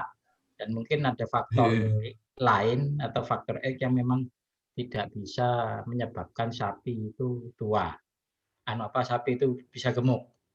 Nah yang terakhir, ini mungkin yang terbaru. Kalau saya dulu biasa ternak kambing itu tidak menemukan penyakit ini. Nah, yang terbaru ini kayaknya kambing ini terserang virus caplak pada mulut. Nah, itu susah untuk disembuhkan. Jadi saya sudah koordinasi dengan dokter hewan. Nah, ibaratnya itu kan bilangnya ya kalau sudah di antibiotik, sudah di antibodinya sudah dikuatkan, makanya sudah rutin, nanti insya Allah bisa hilang sendiri. Aku bilang nggak bisa itulah, cepat hilang lah, biar nggak menular ke yang lain. Nah, otomatis ini kan kalau lama akhirnya menular ke yang lain. Nah, mohon sarannya ini supaya saya bisa ada tambahan ilmu ke depan supaya bisa menangani hal-hal yang yang menjadi persoalan-persoalan yang kami hadapi di Kalimantan. Begitu dokter, terima kasih atas waktunya. Yeah. Terima kasih Pak Sofyan. Saya mau tanya dulu, caplaknya itu sudah dipastikan itu caplak. Bentuknya seperti apa, Pak? Dia caplak mulutnya itu ada caplaknya melebar gitu loh. Dia banyak gitu. Lupa saya fotokan. Nah, betul, caplaknya itu wujudnya seperti apa? Maksudnya Bapak bisa lihat dengan mata telanjang? Bisa, dia kayak kutil itu loh, kayak caplak itu. Jadi apa, bibirnya itu kan menebal, hitam gitu loh. Kayak sejenis apa ya? Kayak daging tumbuh ini lah, tumor atau apa itu. Kayak daging tumbuh. Okay. Betul, kalau caplak ini kan, caplak itu nanti dia seperti serangga, kemudian dia menghisap darah, kemudian dia jadi besar. Dan kalau sudah penuh, gemuk, dia jatuh. Beranak di bawah, di lantai. Kalau kambing itu biasanya yang kita sering dan jadi masalah itu skabies. Skabies itu rambutnya pada rontok, kemudian kulitnya merah, nanti apa namanya, banyak gitu ya, bernanah atau apa bernanah. Keluar cairan begitu, kemudian nanti areanya dari mulut pindah ke telinga, kemudian ke kuku. Tapi kalau yang kasus ini tidak punya fotonya ya, saya kalau caplak saya tidak yakin ada caplak di situ. Kalau musim-musim sekarang ini apa namanya, renget ya, bukan renget, ada kutu, maksudnya di kandang itu dia jadi banyak sekali kutu yang menghisap darah, tetapi bukan caplak, karena caplak itu kan dia bukan bilang dokter hewannya, ini virus Mas bilangnya kan. Jadi di areal mulut itu dia ada penebalan gitu loh. Ada penebalan kayak semacam ya itu kayak daging tumbuh itu. Jadi agak tambah menebal melebar gitu. Ada daging tumbuh. Bukan off itu ya Pak, bengoran bukan? Bengoran itu ya. Seperti kutil loh. Iya seperti kutil, soalnya banyak gitu loh. Kan ada banyak itu, terus yang saya obati itu ada yang 2 sembuh, yang 2-nya itu tambah parah gitu loh. Sudah saya suntik antibiotik. Atau mungkin nanti bisa Pak Sofyan fotokan, dikirimkan ke grup, nanti kami forward ke Dokter Arif gitu Dok ya. Oh nggih. Halo dokter. Bisa nanti. Oke, gitu aja mungkin Dok ya, biar lebih punya gambaran, kayaknya kok agak susah digambarkan. Karena ya enggak apa-apa.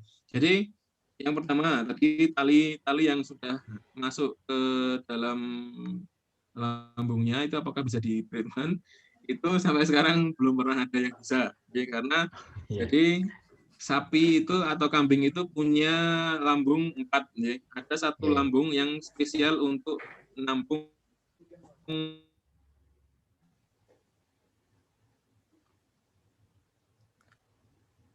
untuk menghancurkannya.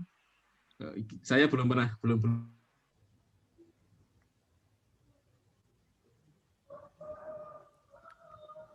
Dok. Ketercampurannya di mana pakan tidak termakan. Putus-putusnya masih? Nggih, putus-putus. Tadi sampai masih bisa didengar maksudnya? Masih bisa sih Dok. Jadi memang agak susah Dok ya kalau udah, dan bahkan belum pernah berhasil kita keluarkan. Atau plastik yang masuk ke dalam rumen, ke dalam lambungnya, saya tidak punya ide untuk bagaimana cara mengeluarkannya. Jadi bisanya saya hanya bilang bisa dikurangi, maksudnya jangan sampai ada yang termakan gitu aja.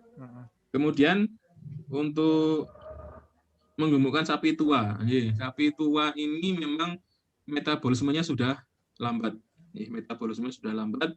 Sehingga supaya dia fit itu hanya bisa kita beri suplemen vitamin. Tapi repotnya vitamin ini tidak bisa diberikan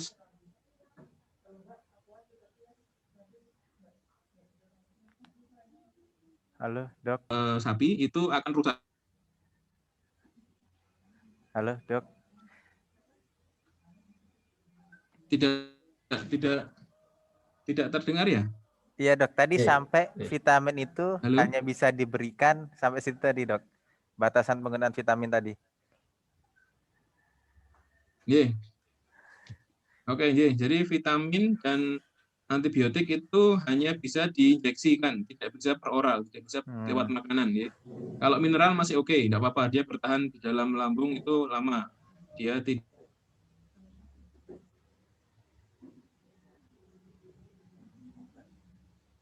tua yang kepengen digemukkan, ya kita harus bantu dia untuk mempercepat metabolismenya dengan diberi vitamin.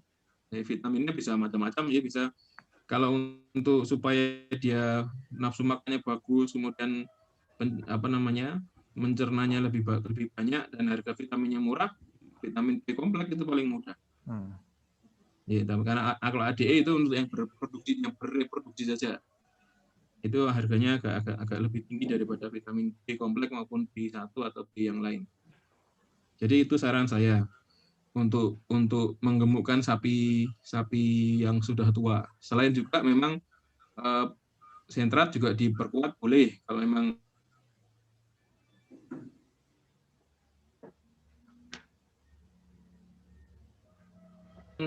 virus tadi.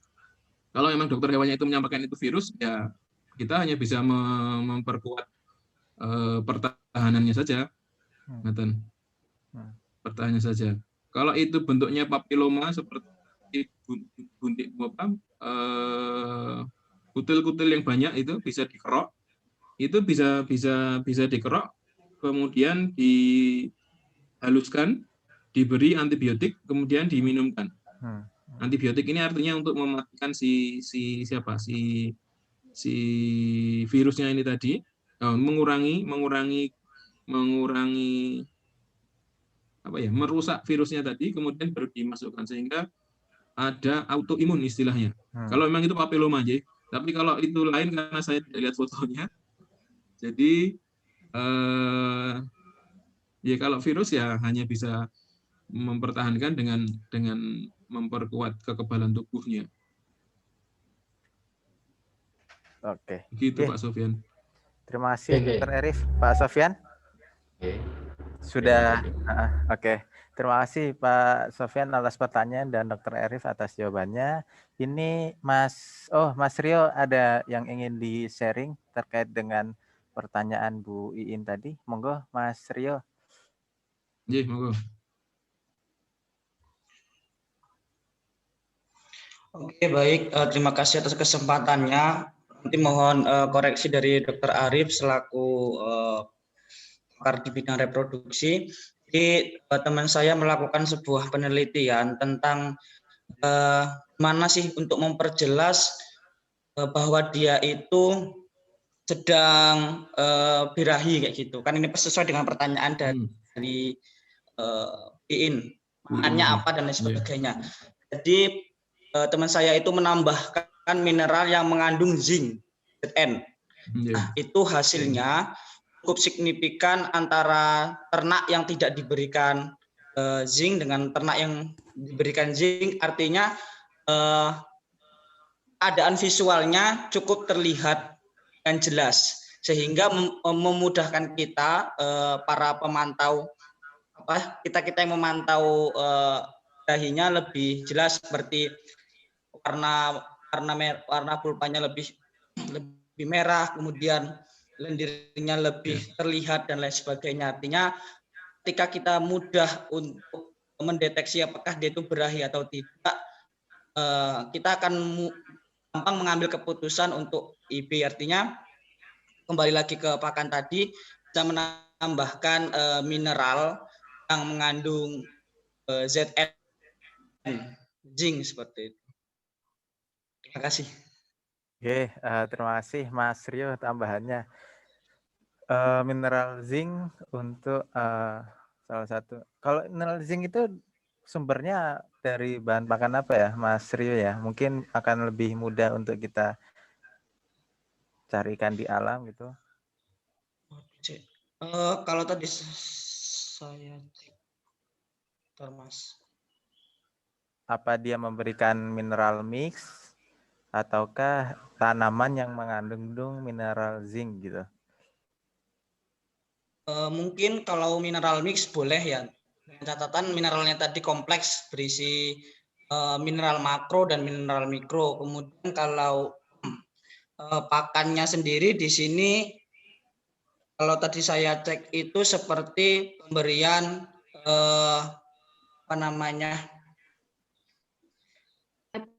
pemberian kacang-kacangan, kemudian pemberian gandum. Jadi gandum itu juga mengandung zinc yang cukup banyak. Kan gandum nggak mungkin ada di sini. Gandum itu kan cuma ada ininya aja, tidak apa? Sel sampingnya aja berupa brand seperti itu. Yang jelas yang mudah untuk didapatkan adalah mineral mix yang mengandung zinc seperti itu, Mas Hamdani. Oke, terima kasih Mas Rio tambahannya. Kalau Dokter Arif pernah ada pengalaman Dok terkait dengan penggunaan beberapa mineral? Kalau tadi yang Dokter Arif sudah sampaikan itu selenium Dok ya? Baik. Terima kasih Mas Rio untuk tambahannya. Memang zinc ini sudah tren menjadi trending gitu ya untuk suplemen makanan ditambah dengan vitamin E. Tetapi dari sisi kebutuhan zincnya ini memang apa? Perlu ditambahkan. Maksudnya harus ditambahkan. Mineral itu tidak perlu banyak, tapi yang penting ada. Ya. Jadi betul bisa ditambahkan dengan preparat zinc. Entah itu zinc yang berdiri sendiri, entah zinc yang sudah digabungkan dalam bentuk ramuan. Karena kalau dari sumber pakannya sendiri, itu yang punya zinc tadi sudah disebutkan, tapi yang paling tinggi adalah dari daging.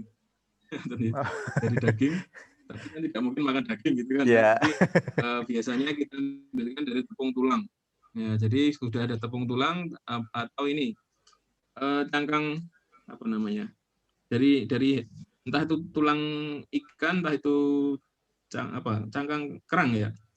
Itu bisa juga dimanfaatkan. Tapi daripada giling begitu kan malah repot, harus nyarinya, harus gilingnya, harus nanti berapa besarnya partikelnya. Mending kita bisa mencarikan yang sediaan yang dijual di pasar dengan tadi melihat komposisinya. Tadi betul Mas Rio tadi memang betul harus diperhatikan bahwa betul ada zinc terus di situ. Ya kita percaya saja lah ya ada di situ, karena memang tidak ada yang bisa dikeluarkan sendiri, maksudnya diekstraksi sendiri untuk zincnya khusus, tapi tadi lagi-lagi kebutuhan mineral itu harus ada walaupun sedikit. Terima kasih Mas Rio. Tadi zinc memang sudah ngetren ya, sudah ngetren dengan untuk meningkatkan gejala kemunculan gejala estrus ya. Di kambing, di sapi itu bisa manfaat betul. Ya, terima kasih. Saya kembalikan Mas Hamdan. Terima kasih Dr. Arif dan juga Mas Rio untuk tambahannya. Saya rasa ini ilmu yang sangat terbaru ya, dan juga perlu kita perhatikan bahwa reproduksi sangat terkait dengan mineral pendukung seperti yang tadi Dr. Arif sampaikan. Kemudian ini ada lagi Mas Hakiki. Mas Hakiki, monggo. Izin bertanya Pak Dokter. Assalamualaikum warahmatullahi wabarakatuh. Perkenalkan. Waalaikumsalam warahmatullahi wabarakatuh. Dari Tuban. Ya ini kita kan menuju di desa ya, biasanya kan susah untuk mengabangi. Mas Hakiki ngapunten suaranya kurang kencang Mas. Ada enggak Dok kira-kira treatment khusus untuk ketika sapi ini lagi puncaknya estrus ya, misalnya pas malam atau pagi banget itu kan biasanya kan petugas inseminator kan jarang yang mau gitu. Ada enggak kira-kira treatment khusus untuk menghindari atau mencegah mensiasati itu gitu loh Dok. Terus berikutnya gimana sih upaya yang bisa dilakukan untuk mencegah penyakit itu loh, prolaps uteri atau di daerah ini namanya bolen atau apa gitu. Itu Dok, saya kira. Oke, monggo. Dr. Arif. Yang terakhir tadi apa Mas Hamdani? Prolaps. Pencegahan prolaps. Oh, itu aja. Nggih, hanya itu, Dok. Oh, nggih. Yang pertama tadi itu mengenai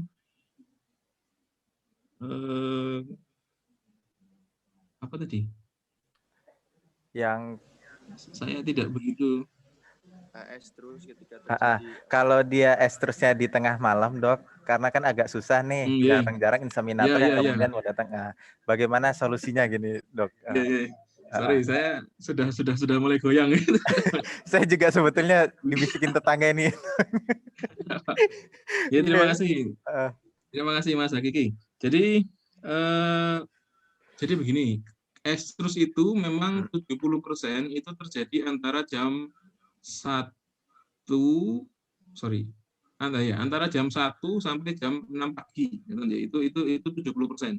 Dari semua sapi yang pernah diteliti, itu 70% dia menunjukkan birahinya itu maksimalnya puncaknya itu jam rata-rata jam 3, kemudian maksimal biasanya muncul di jam 6 atau jam 7, jam 6 lah, itu di angka di waktu yang ada di jurnal itu. Nah, kemudian yang ditanyakan tadi kan mengawinkannya itu jaraknya 10 sampai 12 jam setelah puncak estrus tadi. Berarti kan sore, ngeten ya, kira-kira. Jadi tidak ada masalah. Kalaupun nanti kelihatan atau munculnya pas kita memberi makan sore, baru kelihatan ada bekasnya atau pas meler, kita bisa masukkan atau bisa IB-kan di pagi hari, tapi diminta untuk datang pagi. Begitu. Paginya itu ya pagi jam kerja orang, namanya jam 7 sampai di sana, sampai di kandang kan mestinya bisa. Atau cari insimator yang mau jam 7 datang. Itu kalau birahinya sore, itu ya waktu kita ngasih makan atau kita cek sore sebelum kembali ke rumah atau sebelum kembali ke kantor, itu bisa dilihat di situ. Jadi tidak, kalau dini hari tadi ya kita cari gambarnya. Kalau memang hitungannya birahi puncaknya itu sore, kemudian jatuhnya 12 jam itu pagi, dini hari, ya kalau ada yang mau bisa, tapi kalau enggak ya terpaksa ditunda gitu ya, ditunda. Ini tadi kita sampaikan untuk memaksimalkan hasil, memaksimalkan angka kebuntingan gitu ya. Ya, perkara itu jadi bunting atau tidak kan masih di atas sana, ya kita berusaha semaksimal mungkin. Kalau memang waktunya itu tidak memungkinkan dan tidak ada insimator yang bisa, disampun kita terpaksa menunda sampai pagi harinya. Ngaten. Tapi 70% dia terjadi di dini hari. Yeah. Kemudian untuk prolaps uteri. Nah, ini dia prolaps uteri itu sekarang ini mulai tahun 2015 itu sudah dimasukkan sebagai penyakit keturunan, gangguan yang diturunkan.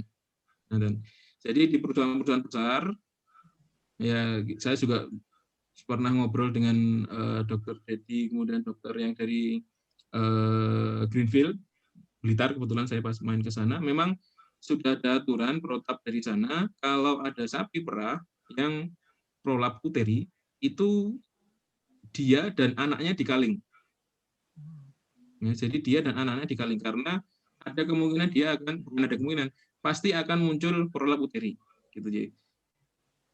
Tapi kalau prolap vagina maupun prolap ini apa namanya vulva yang tidak semua keluar, tidak berbalik keluar, itu masih bisa ditangani, masih bisa, tidak diturunkan. Itu karena ada proses predileksinya, maksudnya dari unsur kandangnya yang miring, karena sekarang ini ya kandang perah yang mudah atau yang tujuannya adalah breeding, atau kandang sapi yang tujuan breeding itu adalah tail to tail. Jadi orang lewat di tengah itu dia bisa lihat kanan kirinya. Tapi resikonya apa? Buang kotorannya kan juga ke bawah, ke belakang gitu ya. Jadi otomatis entah 2 cm, 3 cm kemiringannya atas itu lebih tinggi daripada ke depan, lebih tinggi daripada ke belakang. Jadi itu ada faktor seperti itu. Tapi untuk prolap uteri itu sudah diputuskan, sudah jadi ketentuan bahwa itu diturunkan. Pasti berulang di anaknya. Sehingga untuk mengurangi biaya produksi atau biaya perawatan, itu biasanya terus dikaling. Nah, kalau penanganannya itu tadi, kalau memang betul ada kejadian, ya kita paling mudah ya kita bersihkan. Atau selama masih bisa berdiri kita bersihkan. atau kalau sudah ambruk atau sudah jerum pun juga kita bersihkan. Yang penting dijauhkan dari kotoran dan juga hewan-hewan yang iseng mampir ke sana, itu supaya memudahkan nanti penanganan berikutnya. Atau kalau memang punya, sambil menunggu dokter hewan datang, itu bisa diberi sirup, diguyur sirup supaya bengkaknya itu berkurang, sehingga nanti pada saat dokter atau medisnya ini datang, maka bisa dengan mudah dikembalikan, lebih mudah dikembalikan. Ya, Ini penanganan. Tahu sirup apa, Dok? Nah, iya dok. Sirupnya ini sirup Oh apa iya, nih, sorry. dok? Sirupnya bebas, pokoknya yang manis gitu ya. Pokoknya yang manis. Kalau dulu ada protap untuk membersihkan atau memberi air tawas. Tapi pengalaman kami waktu Merapi meletus itu, kita beri tawas justru malah uterusnya jadi rapuh, rahimnya jadi rapuh. Begitu kita kembalikan itu banyak yang rusak. Entah itu sobek, entah itu berdarah, nah itu kan. Jadi rapuh. Kemudian ada juga teori lama yang menggunakan es. Harapannya kalau diberi es dia mengecil. Memang mengecil, tapi jadi keras. Jadi tidak bisa dibalik lagi.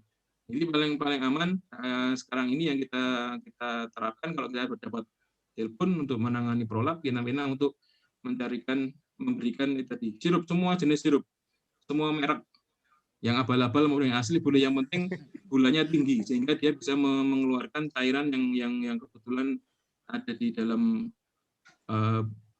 rahimnya tadi, dia bisa sedikit lebih mengecil sehingga lebih mudah untuk dikembalikan. Biasanya kan seember itu keluar itu ya, itu pekerjaan yang luar biasa. Ya, kira-kira itu kalau saya bisa memberi masukan. Mantan Mas Haki. Terima kasih Pak Dokter. Ya, terima kasih Mas Haki dan Dokter Arif. Ini ilmu baru, jadi sambil menunggu Pak Dokter datang untuk menangani prolaps uteri ternak kita, dikasih sirup, Dok ya. Mereknya bebas, rasanya juga bebas. Dok, rasanya bebas, ya. Mau yang marjan, mau yang mana. Nanti kalau ada sisa bisa untuk nyuguh dokternya juga enggak apa-apa. Tapi yang jelas itu dia dibuat dehidrasi dan tidak merusak jaringan. Itu yang penting.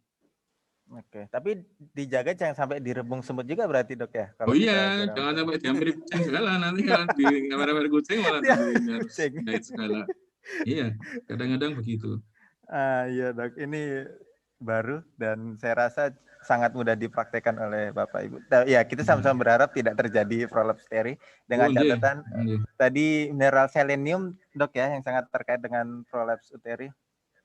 Iya, selenium itu karena dia menjaga kemudahan sel dari plasenta, fetus, dan dinding uterusnya, dinding rahimnya si induk, sehingga mudah untuk ngeledek. Sebenarnya prolap itu ya tadi kebesaran fetus, kebesaran pedet, atau tadi kelengketan nilai, ya tingkat kelengketan itu lebih tinggi. Itu tadi selenium. Dan vitamin E itu jelas menjaga kemudahan dari sel supaya mudah ngeledek. Itu. Oke, siap. Nah, terima kasih. Satu lagi. Ada lagi. Saya mumpung ingat ya, jauh. Jadi begitu nanti sudah diperbaiki, direposisi, dikembalikan lagi, biasanya ada pilihan pemberian antibiotik bentuk bolus. Bolus itu kayak tablet besar. Atau saya minta ampun, itu biasa diberikan dua butir. Itu kalau bisa, maksudnya kita memberi masukan ya kalau berani ya. Jangan dikasih itu, cukup dikasih antiseptik saja gitu. Karena kalau diberi itu nanti 3 bulan baru terserap. 3 bulan itu baru terserap, karena itu kan barangnya keras ya. Itu pernah kita pakai pukul besi itu mencelat. Jadi bisa dibayangkan di dalam uterus itu kayak apa rasanya.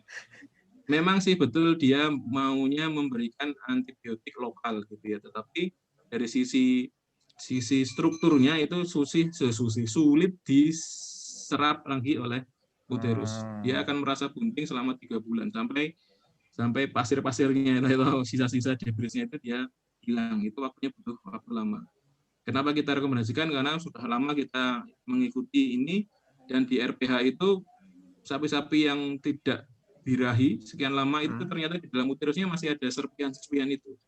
Benda-benda putih, radiknya. Kalau kita di farmakologi itu ada radik itu media yang dipakai untuk memegang, untuk mengeratkan, untuk memberi bentuk bolus tadi itu istilahnya adalah radik, itu yang keras, tidak mudah untuk diserap kembali.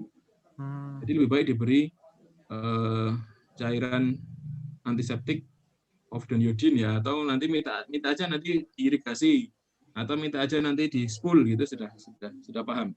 Bisa tidak pakai bolus antibiotik lagi. Berarti kalau bisa pemberian bolus itu kayak kapsul tebel-tebel bulat segini, Dok ya, Iya. kurang lebih, Dok ya. Iya, pas. Segini Bapak itu. Ibu. Ini biasanya menjadi senjata ampuh untuk sementara, Dok ya, yang sering dipraktekkan oleh tapi terus berhenti. Dan mungkin informasi itu di beberapa daerah belum sampai, Dok ya, dan masih banyak digunakan. Jadi kalau untuk Bapak Ibu yang di ternaknya kemudian mengalami prolaps, kemudian ingin diberikan obat bolus seperti ini, antibiotik yang berbentuknya bolus, mending ditolak dulu, Dok ya. Iya, cukup kembalikan, nanti diisi cairan antiseptik yang tadi, itu bisa. Kenapa diisi air supaya nggak balik lagi, gitu kan ya? Itu salah satu, itu protap untuk penanganan prolapsnya saja. Ya, kira-kira begitu. Oke, siap. Terima kasih banyak, Dr. Arif. Bapak Ibu, apakah masih ada yang ingin ditanyakan? Berhubung waktu juga sudah 11.30. Tapi jika masih ada yang ingin ditanyakan, saya beri kesempatan satu penanya. Oke, saya cukupkan berarti ya. Terima kasih, Dr. Arif, karena materinya memang sangat lapangan sekali, dan kalau saya rasa bagi kami peternak yang di kandang ini, materi-materi seperti ini yang kemudian sangat berguna dan bisa kami praktekkan langsung. Dan tadi beberapa pertanyaan juga sudah disampaikan terkait dengan bagaimana memaksimalkan keberhasilan perkawinan, baik secara inseminasi buatan maupun dengan perkawinan alami. Kemudian juga Dr. Arif sudah memaparkan beberapa kasus-kasus di lapangan yang dialami oleh Bapak Ibu terkait dengan reproduksi sapi potongnya, dan juga tadi ada ruminansia kecil. Nanti bisa kemudian sudah diberi gambaran oleh Dr. Arif bagaimana kemudian pencegahan dan juga penanganan ternak-ternak tersebut. Dr. Arif, ada yang ingin disampaikan mungkin beberapa pesan untuk Bapak Ibu peternak? Ya, baik, terima kasih. Tadi sebenarnya sudah disimpulkan oleh Mas Hamdani, ya, tetapi ada diminta untuk memberi penekanan lagi, gitu ya. Penekanan lagi yang jelas tadi banyak faktor yang mengaruhi keberhasilan, gitu ya. Tetapi kita bisa berusaha untuk memaksimalkan hasil. Tadi bisa melihat dari gejala estrusnya, kemudian bisa melihat waktu pengawinannya, itu yang utama. Kemudian kebersihannya, protap yang harus dibersihkan, harus higienis. Kemudian tadi dari masukan dari Mas Roy tadi ya, itu zinc boleh dimasukkan, tapi biasanya sudah bergabung dengan satu paket mineral. Nanti coba dilihat seleniumnya ada atau tidak dan zincnya ada atau tidak, dari yang ada, gitu ya. Kemudian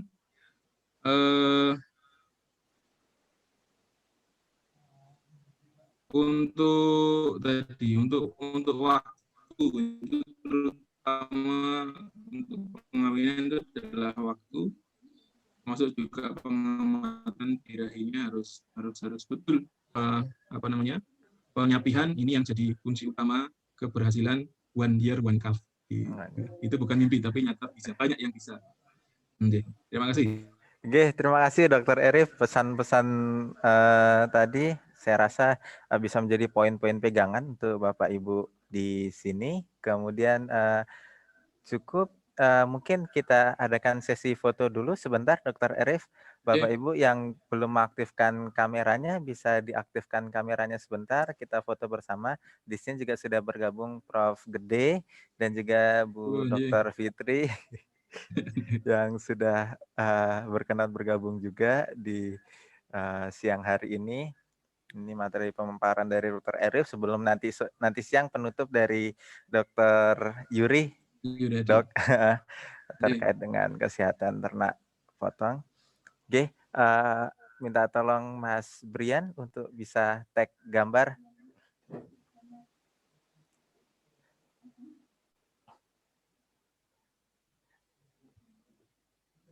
Saya hitung ya, Mas Brian ya. Oke.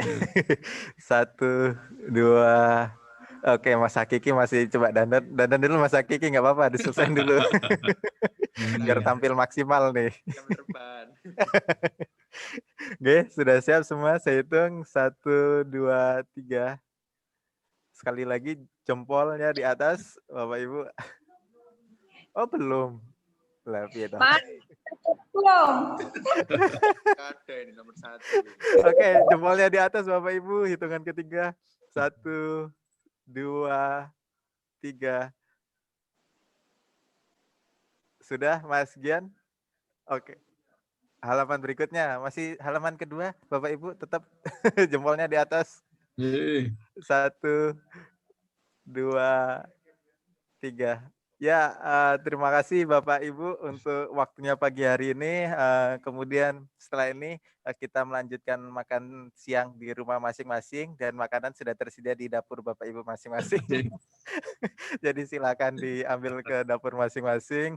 Kemudian ini jangan lupa ada post test terkait dengan materi Dr. Arif. Mohon berkenan untuk mengisi Bapak Ibu. Baik, saya ucapkan terima kasih sekali lagi untuk Dr. Arif yang sudah menyempatkan waktu dan juga berbagi pengalaman terkait dengan reproduksi terpotong. Saya ucapkan terima kasih sekali lagi dan juga Prof. Gede dan juga Dr. Fitri yang sudah menyempatkan hadir pada siang hari ini. Saya tutup Bapak Ibu. Terima kasih untuk Bapak Ibu yang sudah mengikuti sampai sesi hari ini. Nanti kita akan kembali lagi jam 1 bersama dengan Dr. Yuryadi. Saya tutup. Assalamualaikum warahmatullahi wabarakatuh. Waalaikumsalam warahmatullahi wabarakatuh. Semoga Pak Prof. Gede, para Rumin, Bu Fitri. Terima kasih, Pak Dr. Arif. Terima kasih.